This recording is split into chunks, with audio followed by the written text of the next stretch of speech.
that I feel good today. It's my feel-good breakfast show.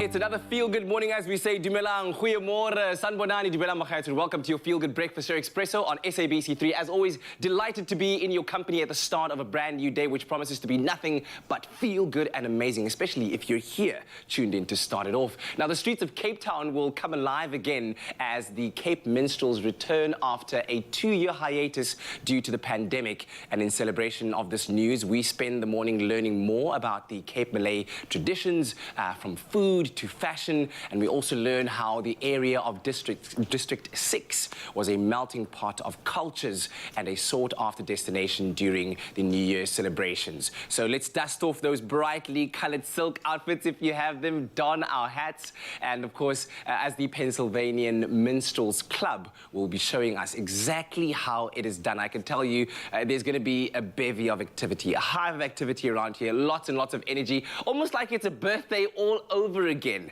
We're going to make sure that you experience the feel good this morning. Let's say hello to the rest of the team. Good morning, guys.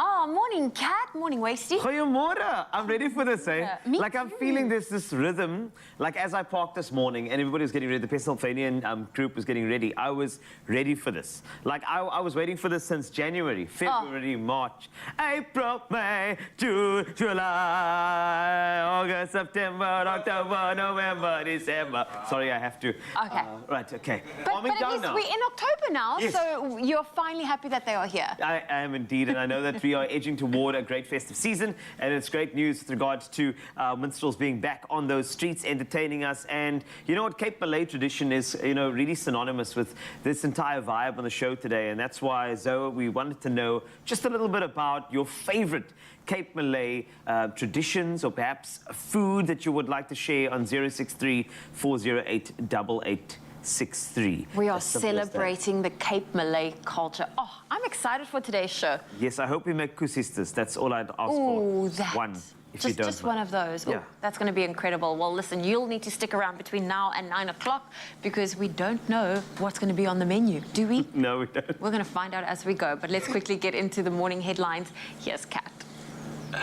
Well, Mr. West, you certainly excited a lot of people when you mentioned koesisters. We'll see how the menu does develop all throughout the morning, but it is just after 6 o'clock. Let's take a look at those news headlines. On the national news front, President Cyril Ramaphosa has congratulated the Premier Designate of Gauteng, Panyaza Lesufi, on his appointment as leader of the province. Now, Lesufi was Gauteng's former MEC for Education. He replaces David Makura, who resigned as Premier yesterday. Lesufi was elected as chairman during the ANC's recent provincial election conference, and Ramaphosa congratulated Lesufi and said that the transition to the new leadership was a seamless one. Now, the business and tourism industry in Mpumalanga has put up a reward of 50,000 rand for information that could lead to the arrest of the attackers who shot and killed a German tourist. The Kruger-Lohfeld Chamber of Commerce and Tourism has sharply condemned the murder last weekend at the Numbi Gate of the Kruger National Park. 4 German tourists were ambushed near the gate. Now, when they refused to open their vehicle's door, one of the attackers fired a shot that hit the driver in the chest, and he died on the scene. We send our heartfelt prayers and condolences to the family. On the international news front, the authorities in Liberia say they have seized $100 million worth of cocaine in a suburb of the capital, Monrovia. The operation also involved officers from the U.S. International Narcotics Agency. It resulted in 3 arrests: a Liberian, a man from Guinea-Bissau, and a Lebanese national who was detained at the Sierra Leone border.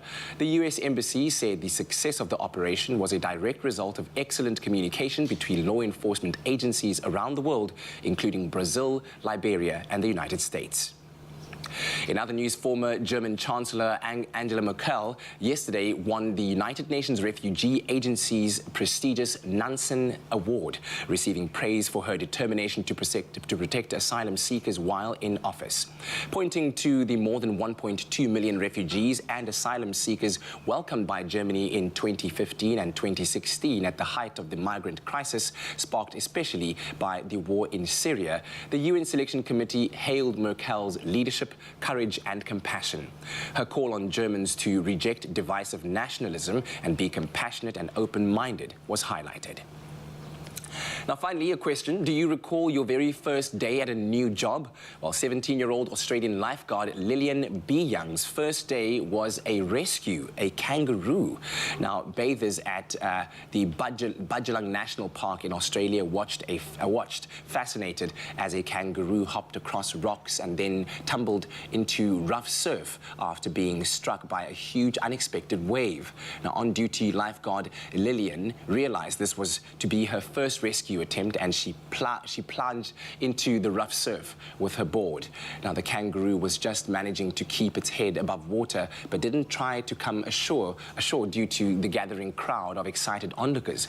Lillian, however, somehow managed to gently edge it on using her board, and a colleague then following behind her helped her to clear an avenue to allow the kangaroo to feel a bit more comfortable. And after a few stumbles, it made it back to dry land, immediately scampering off into the nearby bushes. And excited but elated, Lillian stammered. People clapped and cheered wildly. The kangaroo just sat there in the bushes, almost, I thought, saying a big thank you. A beautiful story to warm hearts and bring a bit of a smile on this morning. Let's quickly take a look at what's happening in the world of sport, and Carl has the latest.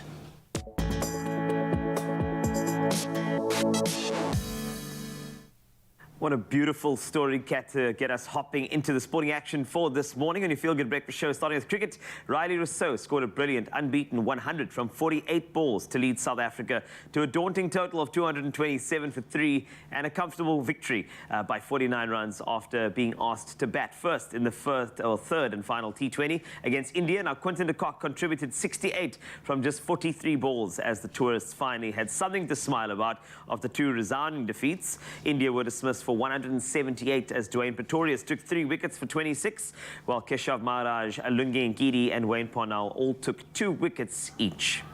Now on to football. Sekhukhune United took the spoils against Orlando Pirates as they scored 2 late goals to take a victory over the Sea Robbers.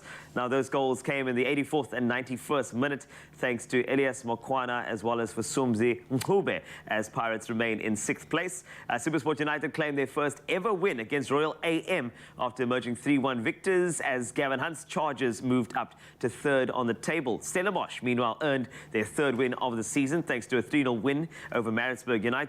Marumo Gallants were the other team to win on the night after edging TS Galaxy 1-0.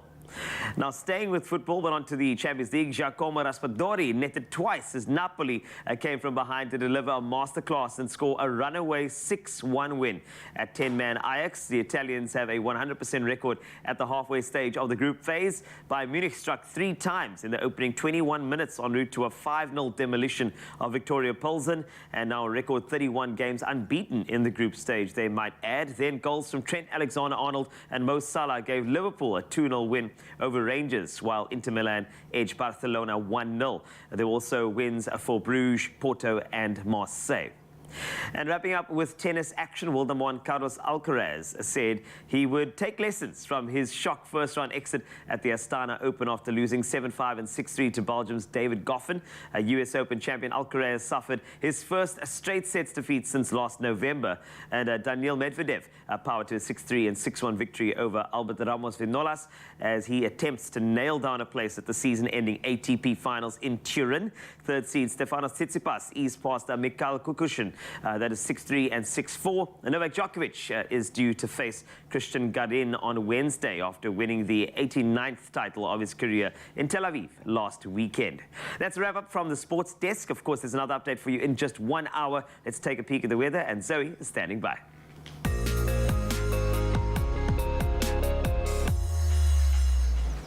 Thank you, Wasty, and we start off with some news. Rand Water has implemented Stage 2 water restrictions in Tshwane, Johannesburg and Ekurhuleni with immediate effect.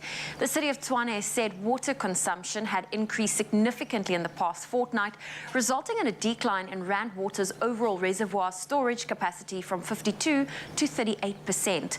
Rand Water said yesterday that the restrictions are to ensure that their overall reservoir storage capacity is restored to 60%. Stage Stage 2 water restrictions mean no irrigation or watering of gardens with a hose pipe or irrigation systems, and cleaning driveways or patios is also prohibited. Stage 2 water restrictions also bring into effect the implementation of Level 2 water tariffs. Meanwhile, the SA Weather Services has warned that the heat wave with persistently high temperatures will prevail until Friday in Gauteng, the Highveld of Mpumalanga, the southwestern bushveld of Limpopo, central and eastern parts of the northwest, and extreme northern parts of the Free State. Now we are turning our attention to your gorgeous sunrise views. Thank you for sharing each and every one of them. So let's start it off this Wednesday morning with this one sent in by Verity Barnes from Ribia Castile. Look at that magical view from her back garden with the naked branches blowing in the wind. Then Louise G. Cherry sent this radiant photo showcasing such bold colors taken from her balcony in Alberton. Naval Malek snapped this photo just before heading to work. Check those colors beaming in the sky out in Bridgetown. What a beautiful view. And then Jean de Beer sent this one in from Mpumbela, and this was taken from their bedroom window, showcasing those beautiful vibrant colors on your screen. And last but not least, we have Carl LaRue with a dazzling colors beaming through his window. He couldn't resist getting this photo taken from his view of Durban. Absolutely incredible. So thank you for that. If you would love to share a sunrise view, that number is 063 408 8863. We welcome photos, videos, as well as time lapses. Well, let's get into your temperatures for today. If you're in Polokwane, your low is 14, your high 32. Mpumbela 1732, Pretoria 1632, sunny in Johannesburg with a low of 15, a high of 31. Mahikeng 1934, Klerksdorp 1835, Kimberley 14 reaching a high of 35, Bloemfontein 11 with a high of 33. Richards Bay 2329, Pietermaritzburg 17 reaching a high of 28, Durban 19 rather with a high of 25. If you're in Mthatha, 13's your low, 28 your high. East London 15 reaching a high of 25. Hot conditions for Cradock 10 with a high of 31. Gqeberha, your low is 14, your high 21. George 918, Cape Town 12 with a high of 18 for today. Worcester 625, Sutherland 4 reaching a high of 24, and sunny and hot conditions for Uppington, a low of 14, a high of 34 degrees Celsius. Well, that's where I leave your weather for now. I'll have another update shortly after 7. Well, it's a colourful morning, I can tell you that already. Our guests are getting ready. We are going to be learning all about Cape minstrel culture. Yes. Kaapse Klopse. You were singing one of my favourite songs earlier on. The calendar song. The calendar song. I love that song, dude. It's amazing. But I love the energy that is provided. Also, with energy comes a nice recipe, and you'll be tackling a lemon and cardamom yogurt cake. And talking about yogurt, just to get the palate going, I'm going to gooi a bit of yogurt now. Do you hear my rhythm? I can hear it. January, February, March. Is that Guma? June, July. Yeah. We are in the vibes, my guy. Thank you. Stick around. Oh. Only you can make my day.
Revlon color stay matte like crayon. Play it up.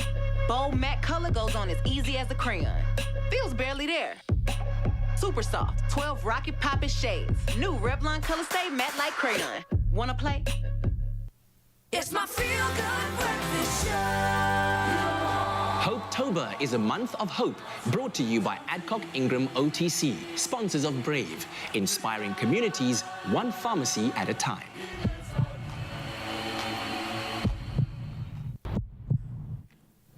Welcome back to your Feel Good Breakfast Show, Expresso here at S3, and we are vibing you way into the rest of your week as we celebrate Cape Malay culture. On the show today, we shed light on one of Cape Town's oldest traditions, Koesisters. Deemed as a Cape Malay tradition, the performers known as the Koesisters are donned in bright colors and bring the essence of festivity wherever they go. And to chat more about this incredible tradition is the Pennsylvanians, aka PSV musical director Brett is going to be here. Brett Marvin Edwards, aka Breakfast, as well as musician and entertainer Mansoor Joseph is here to chat and give you a bit more of a history into the Koesisters and the way that this particular culture has become decorated and needed to make sure you can feel a nuwe jaar, tweede nuwe jaar, derde nuwe jaar, it doesn't matter, because that's where the vibe is. Hello, gentlemen. Good morning. Good morning. Yes, hello, good morning. Very, very formal today. It's very early, so you have to just somehow find your way. Yes. Are you finding your way I'm finding now? my way because we as Koesisters, so we only perform at 12 o'clock. That's also very true now that I realize that. But okay, just do it earlier today because we want to showcase, the culture. That's the most important thing. Yes. And forgive me for breakfast. You're forgiven. It's a thank you. But I think what's important is to start off with the culture of the minstrel culture and what it's all about. Perhaps a little bit more about the origins of it. Yeah. Either one of you can take this question. As I said, it's a conversation. I'm going to sit back and listen to you. I think Klopse comes from our forefathers. That's Potterblind. Yeah. They were slaves. They were freed, and the only day they actually got off to celebrate is on tweede nuwe jaar. Yeah. And that's why we are still doing that today. We know we are doing it for that reason, but we're also just doing it for the celebrations and the jubilation. Yes. And it just creates vibe and it creates communities, building communities. So I love tweede nuwe jaar. It's the best day of the year for me because you get to see all these old aunties, on the side. The aunties are the most excited about it. You know what I love about it? I actually just love the fact that people camp on the street. And for 48 hours before the time to get a good spot to enjoy this. And I miss that. Obviously with COVID, it's been quite a knock. And I mean, it's affected a lot of these troops all over. Just how has it affected you guys in terms of trying to keep motivated, keep practicing, and keep that spirit of tweede nuwe jaar? Obviously, we need to be consistent in keeping the youth occupied with these minstrel activities to keep them interested. Because we need to preserve the culture in that way by youth development. So when COVID started, obviously we were restricted, and every year we are excited, like Mansoor said, we are excited for tweede nuwe jaar. We're excited for the practices, for the klopskamer. All of this built up towards tweede nuwe jaar and the competition. And when that happened, all of that stopped and we were restricted. And now, because the city opened it, we appreciate it now that we can practice our culture again. So it's something to look forward to. Absolutely. And I love the fact that youth development is at the forefront of what it's supposed to do. It gives a lot of the youth purpose, and I've seen it every single year, how areas in Cape Town associated with many different things, gangsterism, drugs, now suddenly there's purpose because the practice, and you can hear the practices in the neighborhoods. Yes. You can hear this happening, you're building up, so there's a festive spirit, but also an upliftment, which is so important, and I think that's the great thing. And Pennsylvanians, I mean, the way you guys operate, which is, it's wonderful, the way you started as a troupe as well, because I know everybody's got something unique. Yes. What's unique about you guys? Man, I'm a product of the youth development myself. So I started in 2004 when the program started, and since then Pennsylvanians was developing the youth, and I, years after that, I took over from my dad, and now I am the director of music at the Pennsylvanians, and now I'm happy to pass on information to the youth after me, and that's why I think it's so important, the youth development, and that's how we operate. This guy, man. Why is he forgetting something? No. I just wanted to say, what actually makes him unique is his flavor, man. Like every team has their own sort of flavor that they bring. We all know Caps and Clubs is that's the kind of sound they bring. But Brett brings a unique sound to his band. When you say a unique sound, can you describe it to me? Okay. If I should just paint you this picture. You see that picture over there? I love it. That's the whole idea, you know? No, but genuinely, Brett's sound is, I mean, the whole of Cape Town in the Klopse world knows this. That Pennsylvanian sound is so unique to everyone's. Your foot has to just do something. Yeah, there's a... Thank you, Mansoor. Yeah. That is Brett. So, you know, because what you've spoken about, Brett, it is about hope. It's about uplifting communities and people. If anybody were to watch the show today and to see the Pennsylvanians perform and feel the spirit and the Cape Malay culture and the minstrel culture, what type of message would you like any viewer who doesn't perhaps know about it to receive from the culture? I think it's all positivity. Sometimes we can be looked at in a very negative light. But if you actually come into our area, or where we rehearse, and you will see the positivity, people supporting, parents supporting. Every Sunday is like a Sunday fun day at the wherever your team is. You have people having food. It's practice, but it's food for the kids. The kids love to be there because there's always activities. There's the choir is practicing on the one side, the band is practicing on the other side. So, and your parents are coming out, sitting and watching. So there's that support. And like I say, there's a lot of positivity in it. And more like connecting communities and people together. With the Guma beat, with the sound of the Guma beat. And that is why you guys are here, because we need some Guma, man. Because the thing is, the Guma provides the Vuma for any breakfast show, and that's what we need. So you'll see the Pennsylvanians over here, and I can tell you there are going to be great songs. Watermelon, apricots, lemon, cardamom, yogurt cake, cat's got lots. Us here.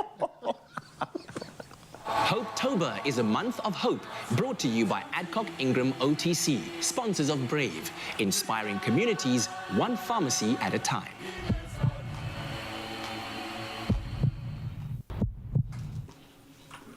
Well, we certainly do have lots, Mr. Wasty. And, you know, as we were listening to your conversation, myself and Chef Clem, we were so appreciating learning about the Cape Malay culture and the Cape minstrel culture as well. We were reflecting on what it is that we like so much about it. And it's like, for me, and I think you as well, it's the teamwork that it brings, the synchronicity that at the end, you know, you work so hard for an entire year, practicing a routine so that you can show it to the world on this one day that we call it Tweede Nuwe Jaar. And it's just absolutely amazing. Oh, it's breathtaking. Does it take you back? Why am I getting goosebumps now? We haven't even witnessed it yet, but I mean, when they move as one, right? And they just everything. It's the energy, it's the everything. You get those goosebumps, you can't even breathe. You get the goosebumps when the Guma drops. You know what it is. Wow. Anyway, listen, we're back in the kitchen this morning, and if you're not sure what to make for dinner, for dessert in particular, then we've got you covered with the Woolies Eat-In ready-made meals, quick and easy and convenient meal solutions. And Chef Clem will be whipping up a lemon and cardamom yogurt cake to go with his chicken roti that we're making with a rosa tomato salad a bit later on. And you know what? You would have saved me if we had done this yesterday. Okay. Because after the birthday celebration, I get home and then Phoenix sees the videos of us celebrating the birthday. He's like, where's the cake? I'm like, So if I had this, then I could have whipped up a quick little cake for him. But now I'm going to learn how to do it. And it is a very easy cake to make. So what I did was I got creative with the combination of the side you can pick, the main you can pick, and the dessert you can pick from the Eat Out list. Yes. And when you do pick all three, you can save up to 55 Rand, which I absolutely love. So at my household, what we do is we don't just get one combination, we actually get two. So we know that, and there's just two of us at home. That's dinner for like the week. For the week. Sorted. So and I tell you, after a long day, oh, my word. These rotis after a long day, can I just say? Yes. Wow. They are the way. They are the way. Okay. So we picked the rotis today, and then I'm going to use the lemon curd, the double cream lemon curd yogurt. Lovely. The Esha yogurt. It's magical. It's magic. So I love using it in recipes because of that creaminess and the tang you get from it. Just creates such a beautiful textured cake and flavorsome. Like I said, the roasted tomatoes, great side with this dish, but you can also go for the veggie mix. All the potatoes, if you want, the options are there. That's what I would be going for, getting those veggies into the diet. All right, Get your veggies in. So I've got some eggs. I'm going to work on the eggs and sugar. In the meantime, I've got some icing sugar for you, and I got a little bit of milk. You can add, you can combine the two. I'm going to give you the vanilla. To go into the mixture. Okay. There's a difference between spicy and spiced. This is the nice spiced cake. Oh, okay. Spicy meaning usually warm heat. But where spiced meaning a variety of spice. Yeah, I feel like spiced it just works through your sinuses, right? Right, okay. Spicy kind of like gets your skin glowing. So we're working on the sinuses here. Okay, cool. Lovely stuff. You can combine those for me. Got a whisk there. Eggs, sugar, we're going to cream the two. And this is a very important part. When we talk about creaming sugar and eggs together, this is a part you should really spend some time doing it. About like 7 minutes. You want it to be really pale, really fluffy. So I'm going to have to fast forward, but at home, when you are doing this, 7 minutes minimum. What's the reason for that?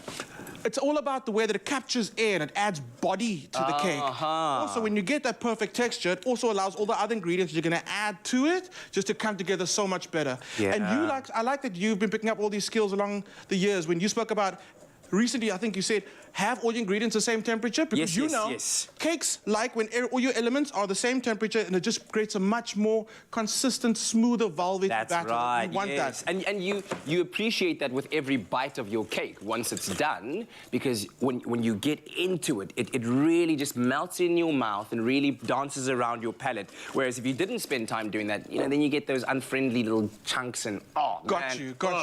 So a quick tip, if you're doing this by hand, bless you, but a great way to do it without getting too tired, if you first grab the whisk like that, right? Yeah. There we go. And you hoy. Okay, so then you kind of, it's the wrist action. Right, and you're kind of working the inside muscle a little more. Yep. Then when it starts getting tired, switch. So instead of holding it like that, now you hold it the right way up. Oh, now you're using, it's more shoulder. Triceps. Get those tries. Look at you. It's all about, so that's how chefs do it, because they'll stand there whisking, but the arms will never get tired, so that's how you do it. Okay, cool. As soon as you get that in, a little bit of lemon zest, because loving the flavor of lemon, I want to amplify it so much. This is looking gorgeous. That's amazing. You're done.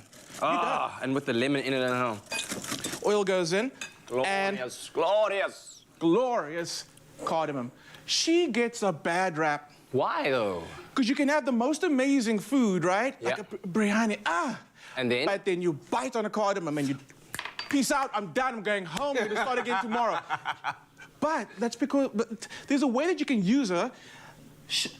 Why am I just find spices. So right, go for it. Atmosphere and a little bit in this. It's almost like in the orchestra, okay? The lemon.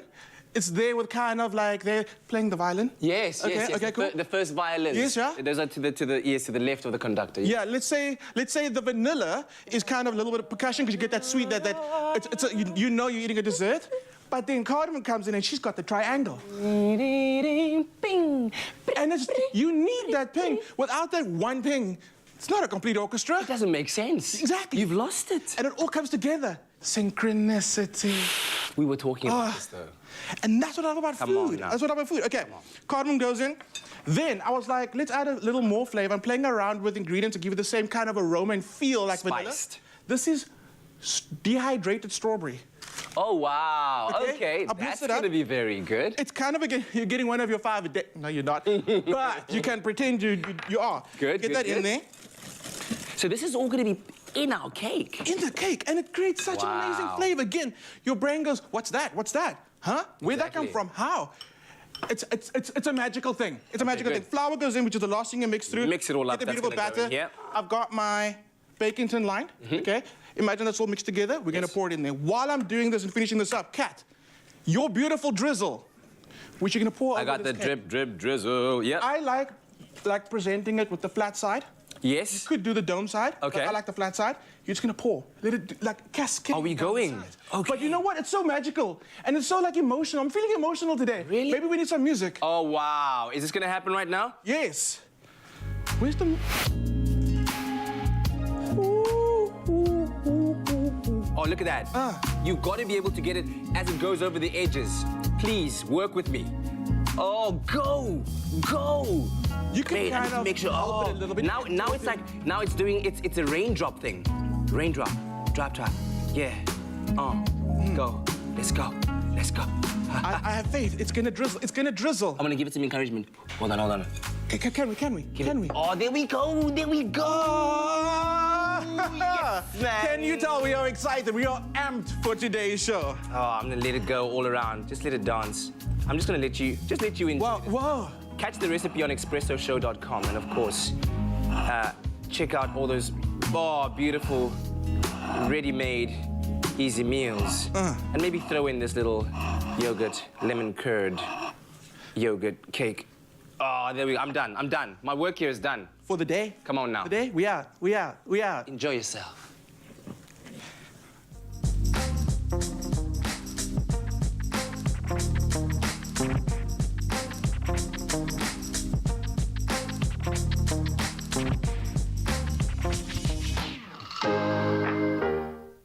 Only you can make my day.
It's my feel-good breakfast show. Welcome back. It is your feel-good breakfast show. It's Expresso on S3, and following the success of her The Working Class Woman of District 6 collection, fashion designer Nuran Muhammad draws inspiration from Cape Malay culture as a homage to her upbringing and, of course, a celebration of her heritage. Now, today, she is joining us in studio by also a friend of the show, fashion guru, style influencer, one of the best stylists, Shiraz Reddy. He is here to also help us discuss the history and evolution of Cape Malay fashion.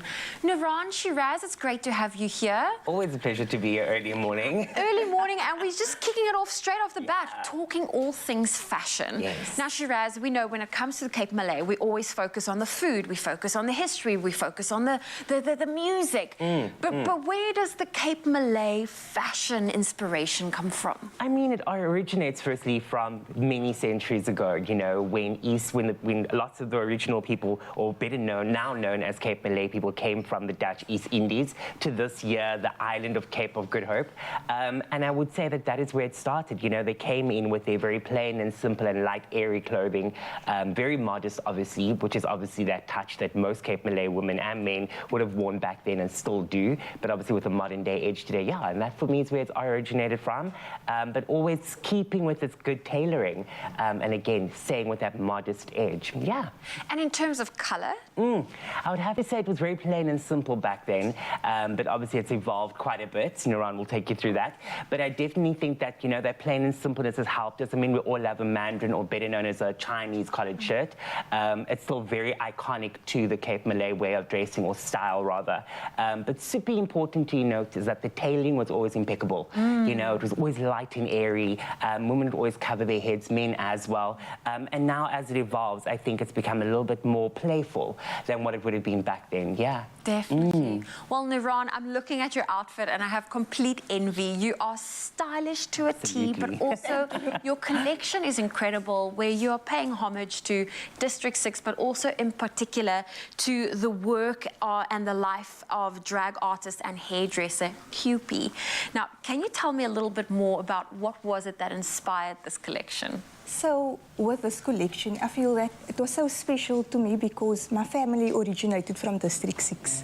And when doing the research on this collection, I went into the museum and I just came across Cupie's exhibit, and that was one of the things that stood out for me. So from there, I took planning from the Cape Malay cookbook, I took from Cupie, I took information from my family's heritage, and I combined all of that. So in this collection, I wanted it to display the working class women of District 6 specifically. And it had to display the nurturer, the Cape Malay bride, the mother, and as well as the woman who plays both roles to society. And I actually wanted it to be more about that specific era than the clothing. So as you can see in these garments over here, this gown, for example. So with this gown, this also displayed the trousseau that the Cape Malay bride would receive. So is that the front? Yes, this is the front. And the back was quite busy because it took quite some time sewing all these buttons together. It was 84 buttons going right down. Sure. And this was seen as the Cape Malay Victorian gown to the bride. And I think this was very important, and this was also one of the most important pieces in my collections. Oh. It's beautiful. And with regards to print, I also tried to bring out that playful approach. So you can see in this garment over here, it's a lot going on. So this is a print that I actually designed myself. You can see there's a lot of stars. So I tried to get the star sweets out, the Big Deal ice cream, as well as the Marshall Broads, which is also known as Double O. They're cool drinks, so I'm not sure if you can see it in here, but that's where I was going with. Oh, fantastic. I love how you've played with the pattern and how you're paying homage to it, and that gown for me is absolutely fascinating. Thank you. Now, Shiraz, I mean, with the unique characteristics of Cape Malay fashion, you touched on it earlier, modesty and plain colours. Yeah. It's not like that anymore, No, is it? it's not. It's super modern. I think Nudan has definitely displayed it quite well in her recent collection. And what it does do now is it speaks more to the character of how Cape Malay people have evolved as a very important part of culture, and not only in Cape Town, but in South Africa as a whole and in Africa as a continent.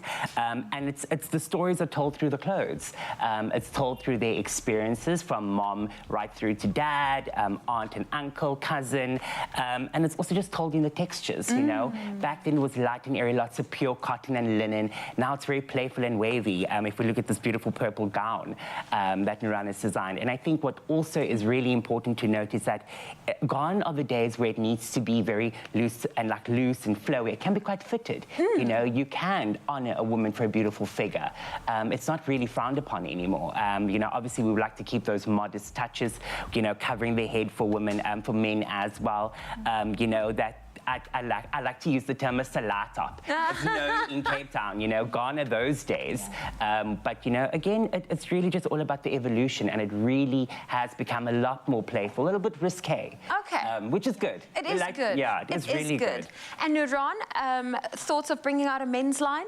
So Please do. Bring out a men's So line. I did actually do a men's line called Ciudad Azul, which means blue city in Spanish. So with that collection, I based it on the tanneries of Morocco. And it was kind of leaning more towards the metrosexual approach of Islamic way in Morocco.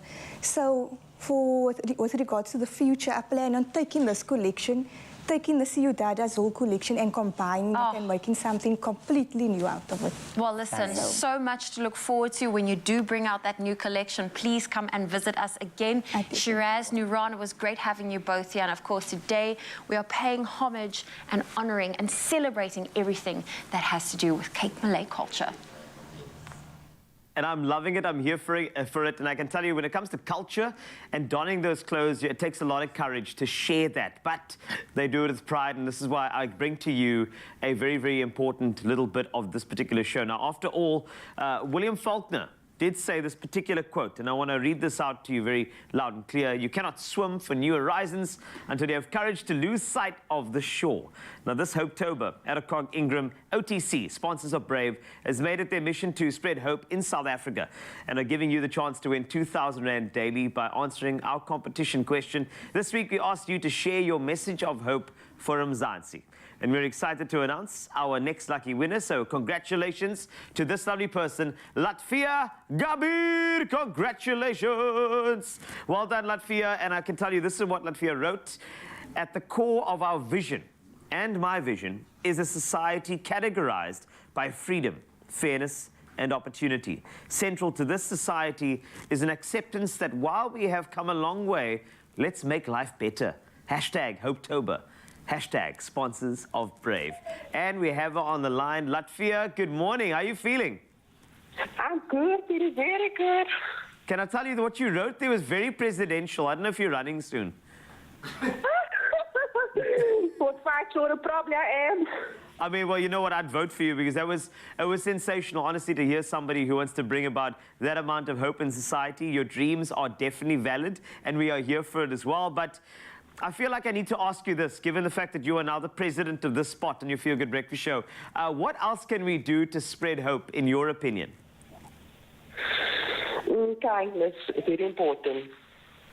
Kindness, as simple as that. And it's the little acts that actually matter, I'm sure you can agree. And one of the acts that we'd like to bestow upon you is a 2,000 Rand prize. So what do you plan on doing with your money? Pay debt. Just like that. Kindness, Just like that. pay debt. But like easier. That's so true. Latvia, thank you so much for joining us and also, more importantly, sharing that message. I feel like it should be printed on a T-shirt and worn all year round. But if you are running for president, please let us know. You have my vote. Thank you, Carl. Lovely stuff. It's Latvia, the winner today, and the smallest act of kindness, as she says, is worth more than the grandest intention. So join us and spread hope to everyone you meet today. And do remember, 2,000 Rand is up for grabs daily, courtesy of Adcock Ingram OTC, sponsors of Brave. And here's how you can stand the chance to be our next lucky winner. Take a look. This one goes out to the brave ones who make it through no matter what's facing you. Adcock Ingram OTC, sponsors of Brave, are spreading hope this October in honor of you. So stand a chance of winning 2,000 Rand daily by answering the weekly Hopetober competition question on the Expresso Facebook, Twitter or Instagram pages using the hashtag Hopetober and hashtag sponsors of Brave. This competition closes Friday the 28th of October. T's and C's can be found on expressoshow.com. Only you can make my day.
the excitement, welcome back to another installment of, yes, you guessed it, the Culinary Hotline Bling. Ding, ding, ding! Yes, man, that's true. That's how I wake up in the morning. Ding, ding, ding. So this morning's Culinary Hotline theme is all about Cape Malay culture. And one thing that gets passed down from generation to generation is definitely the food. And we have a very special guest who's going to be joining Chef Clem and I to show you a recipe that will blow your mind. When I heard masala steak and then I heard omelette in the same sentence, I'm like, breakfast has now come. Breakfast is here. I'm ready for this. So please welcome somebody who is part of the Cape Malay cultural experience. This particular person will show us exactly what to do, how to do it, how to move, how to groove. Please welcome Fairuza Abrams. Welcome, Fairuza. Thank you. Thank you for having me. So happy to have you in the kitchen. Oh, thank you so much. This is exciting, man. Yeah. This really is. I'm so happy to have you. The Cape Malay experience is so important, and naturally we want to get the flavors right, which is just a homage to everything. Yeah. So you are naturally going to make sure that a masala steak omelette. Omelette, yeah. How did this recipe come about? You see, whilst I love cooking, I'm also a lazy cook. I'm also a smart cook.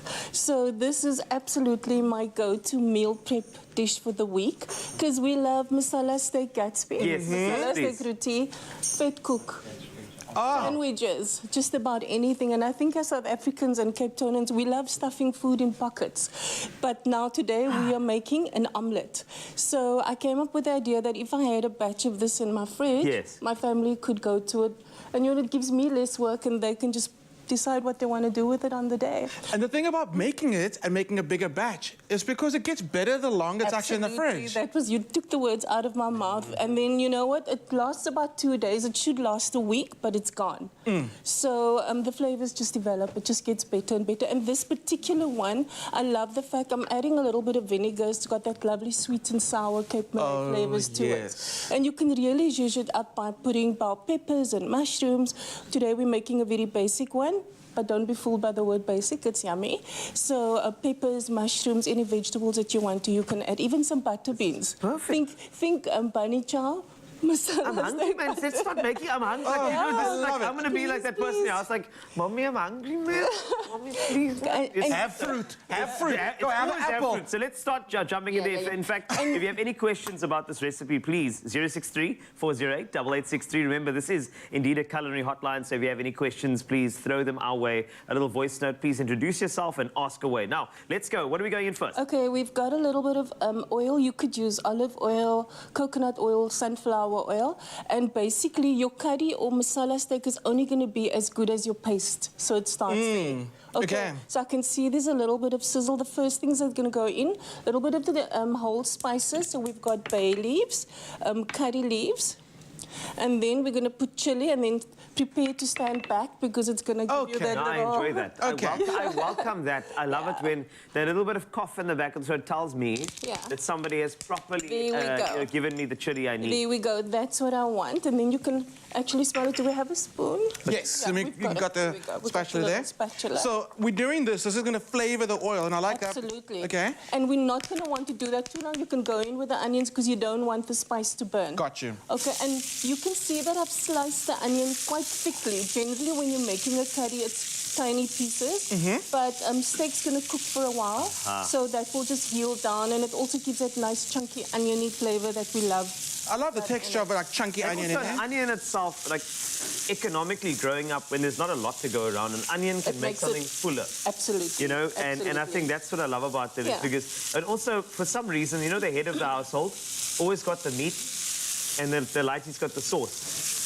Like, we got the sauce and rice, you know what I mean? And it's like, but where's the meat? Where's the meat? We got the onion. So this is why my appreciation for onions is that, because I love the fact that I took food a lot further growing up, and more importantly, the flavor that an onion takes on, it can flavor the entire dish. Are you saying it's the meat of vegetables? It is the meat of vegetables. I get you. Okay, I get you. No, because I didn't see meat.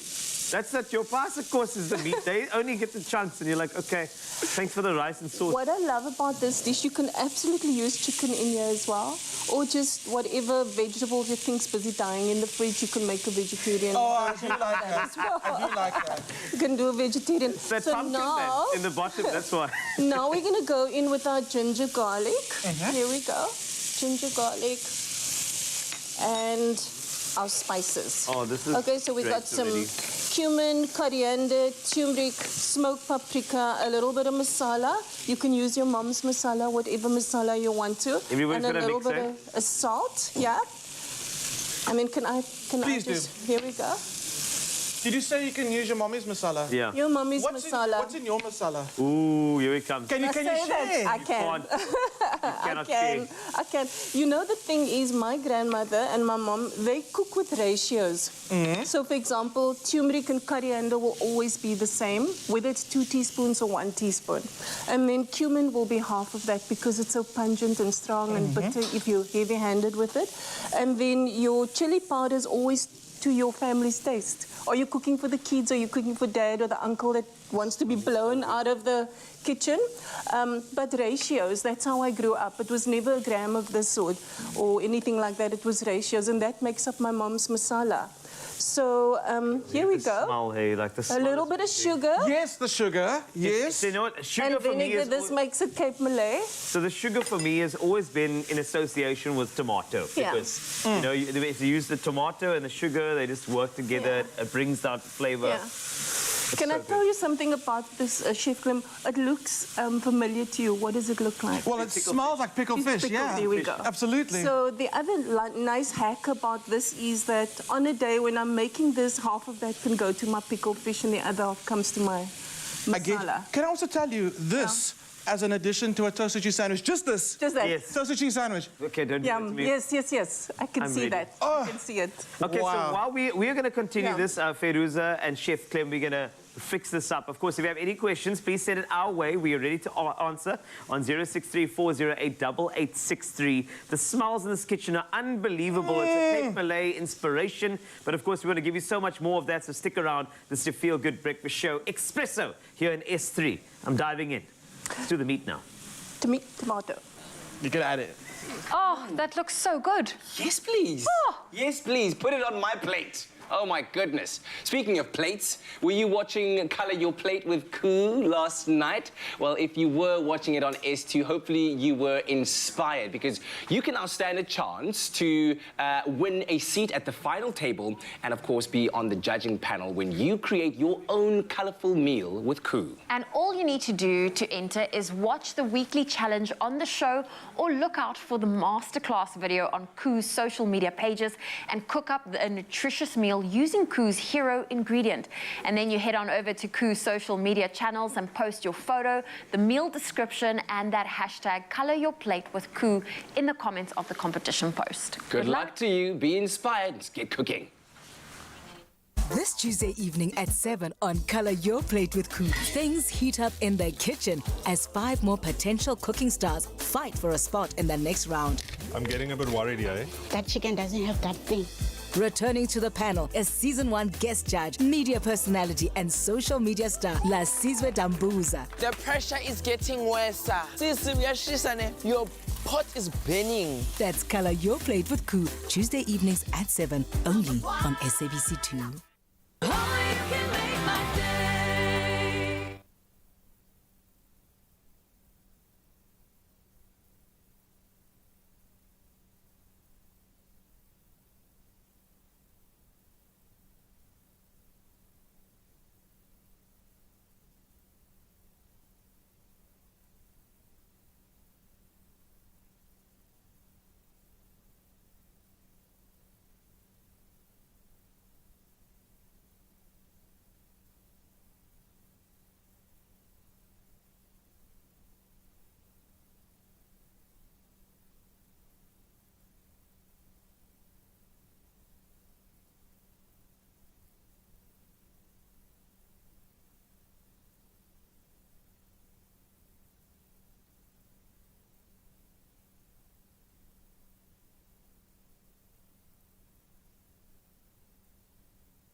this is one up. One up here. Okay.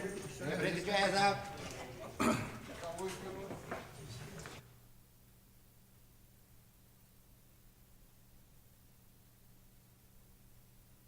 It's my feel-good breakfast show.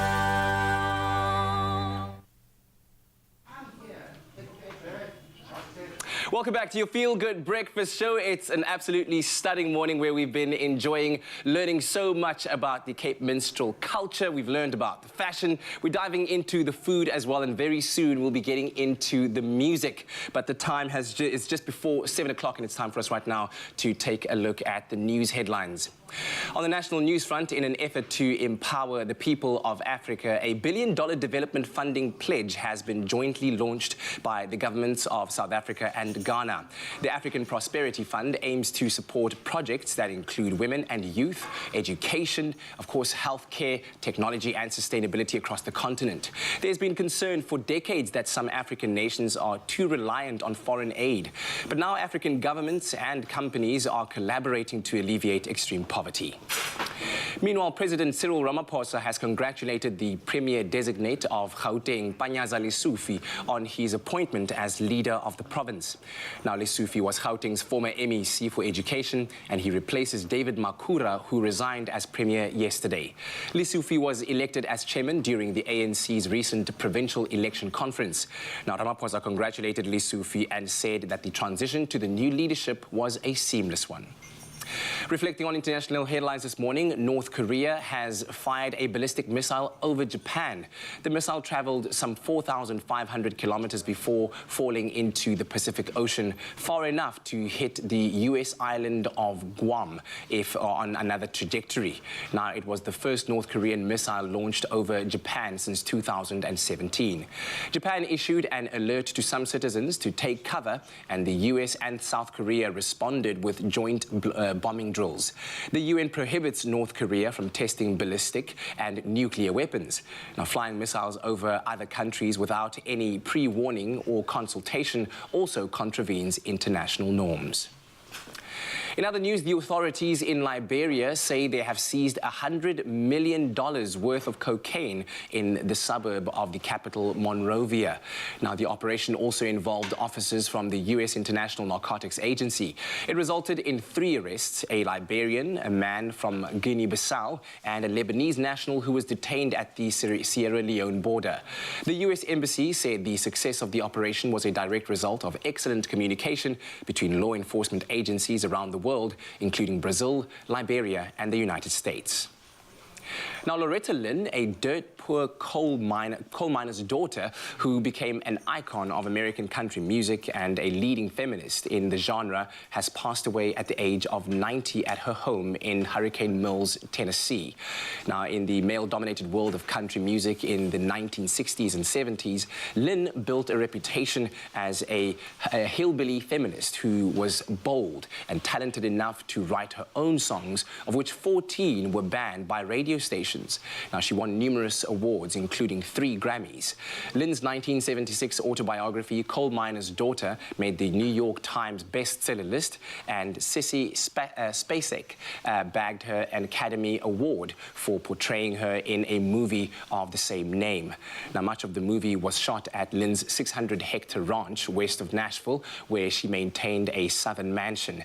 In 2003, Lynn was a Kennedy Center honoree for her contribution to American culture, and in 2010 received a Grammy Award for Lifetime Achievement. Former President Barack Obama presented her with the U.S. Presidential Medal of Freedom and also referred to her as a national treasure. Well, on that note, that concludes our news headlines at 7 o'clock. Right now, let's take another look at what's happening in the world of sports with Carl.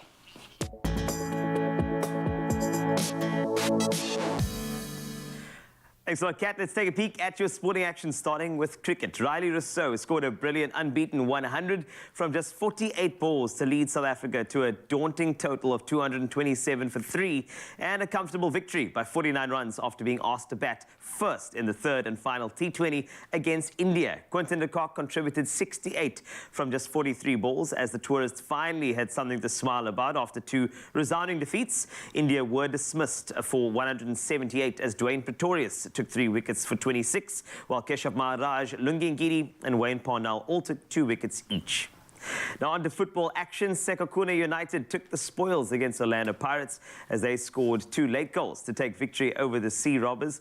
The goals came in the 84th and 91st minute thanks to Elias Makwana and Vusumzi Nkube as Pirates remain in 6th place. SuperSport United claimed their first ever win against Royal AM after emerging 3-1 victors as Gavin Hunt's Chargers moved up to 3rd on the table. Stellenbosch earned their 3rd win of the season thanks to a 3-0 win over Maritzburg United. Marumo Gallants were the other team to win on the night after edging TS Galaxy 1-0. Now staying with football, onto the Champions League. Giacomo Raspadori netted twice as Napoli came from behind to deliver a masterclass and score a runaway 6-1 win at 10-man Ajax. The Italians have a 100% record at the halfway stage of the group phase. Bayern Munich struck 3 times in the opening 21 minutes en route to a 5-0 demolition of Victoria Pilsen, and now a record 31 games unbeaten in the group stages. Goals from Trent Alexander-Arnold and Masala, meanwhile, gave Liverpool a 2-0 win over Rangers, and this is while Inter Milan edged Barcelona 1-0. There were also wins for Bruges, Porto and Marseille. And wrapping up with tennis action, world number 1 Carlos Alcaraz said he would take lessons from his shock first-round exit at the Astana Open after losing 7-5 and 6-3 to Belgium's David Goffin. US Open champion Alcaraz suffered his first straight sets defeat since last November. Daniel Medvedev powered to a 6-3 and 6-1 victory over Albert Ramos Vinolas as he attempts to nail down a place at the season-ending ATP Finals in Turin. Third seed Stefanos Tsitsipas eased past Mikhail Kukushkin 6-3 and 6-4. And Novak Djokovic is due to face Christian Garin on Wednesday after winning the 89th title of his career in Tel Aviv last weekend. Another update for you in 1 hour on the sports desk, but that's a wrap for now. Let's take a peek at the traffic as well as the weather. Zoe is standing by.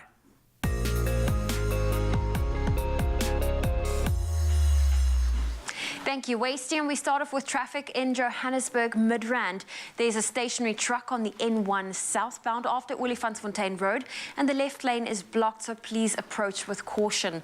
Moving to Camperdown in KwaZulu-Natal, there are roadworks on the N3 eastbound after the ramp from Camperdown. Please drive carefully if you are in that area. Well, that's where I leave your traffic. Let's take another look at your weather.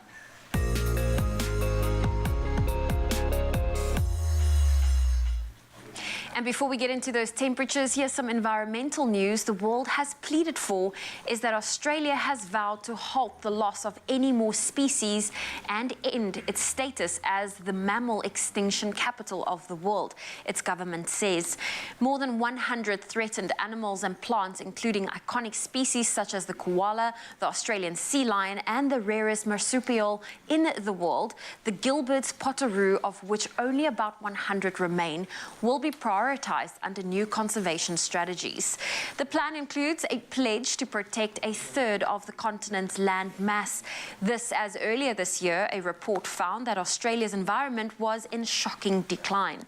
Many native animals and plants face threats, including habitat loss, invasive pests and weeds, climate change, and more frequent and destructive natural disasters. Environment Minister said that the need for action had never been greater. Well, we now turn our attention from some environmental news down under to your beautiful sunrise views here in South Africa. Kicking us off this morning, we have Wayne Adams from George showing off this bold pink sky. Look at that beautiful way. And then, of course, Caleb from Chatsworth sent in this lovely view of his back garden of subtle hues brightening up the sky over the homes. One of our regulars, Owen Granger from Lakeside, sent this spectacular view from his bedroom window overlooking the city with bold orangey pink skies. And last but not least, we have Ronelle Steenkamp from Namibia, who shared this beautiful photo of her enjoying a holiday, feeling blessed for what Africa has, in fact, the best that Africa has to offer. So thank you for that. If you would love to send through your sunrise views and videos, please do so on 063 408 8863. But let's get into your temperatures. Polokwane, your low is 14, your high 32. Mbombela 1732, Pretoria 1632. 32. Johannesburg, sunny, a low of 15, a high of 31. Mahikeng, 19, reaching a high of 34. Klerksdorp, 18, 35. Bloemfontein, 14, with a high of 35. If you're in Bloemfontein, 11's your low, 33 your high. Richards Bay, 23, reaching a high of 29. Pietermaritzburg, 17, 28. Durban, 19, 25. Mthatha, 13, with a high of 38. Partly cloudy conditions in East London, 15, reaching a high of 25. Cradock, 10, with a high of 31. Gqeberha, your low is 14, your high 21. Partly cloudy conditions for George, 9, with a high of 18. Cape Town, 12, reaching a high of 18. Worcester, 6, 25. Sutherland, 4, 24. And Uppington, your low is 14, your high 34 degrees Celsius. Well, that's where I leave your weather for now. I'll have a final update shortly after 8. Uppington, hey? Yeah. Hot all year round. Always. All year round. Just like the Western Cape, I think. It's just beautiful all year round as well, isn't it? Of course. And you know, the great thing about the Western Cape is that, you know, whether you love wine tasting, maybe some wine pairings, exceptional cuisine, or simply taking in breathtaking views, then a trip down to the Cape Wine Route is an absolute must. Absolutely. If you haven't done it yet, what are you waiting for? With your pick of countless award-winning estates in Stellenbosch, in Franschhoek, and of course in the Constantia Wine Valley as well, you can enjoy curated, priceless experiences with MasterCard. In fact, Time Magazine, and this is a flex, I know, but Time Magazine even voted Franschhoek as one of the world's top 50 greatest places to visit. That's just an idea for you as to how beautiful our places are down in the Western Cape. So if you want to come and visit, here's a good opportunity to get some amazing rates and deals just for you. Absolutely. Visit priceless.com today and be blown away with all of the incredible experiences that await you, with an added benefit of a discount on selected experiences. And these offers are valid until the 31st of December. End of December. Get your bookings in so you have no excuse not to treat yourself and, of course, ignite and reignite that passion that you have for travel. Explore.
It's my feel-good breakfast show.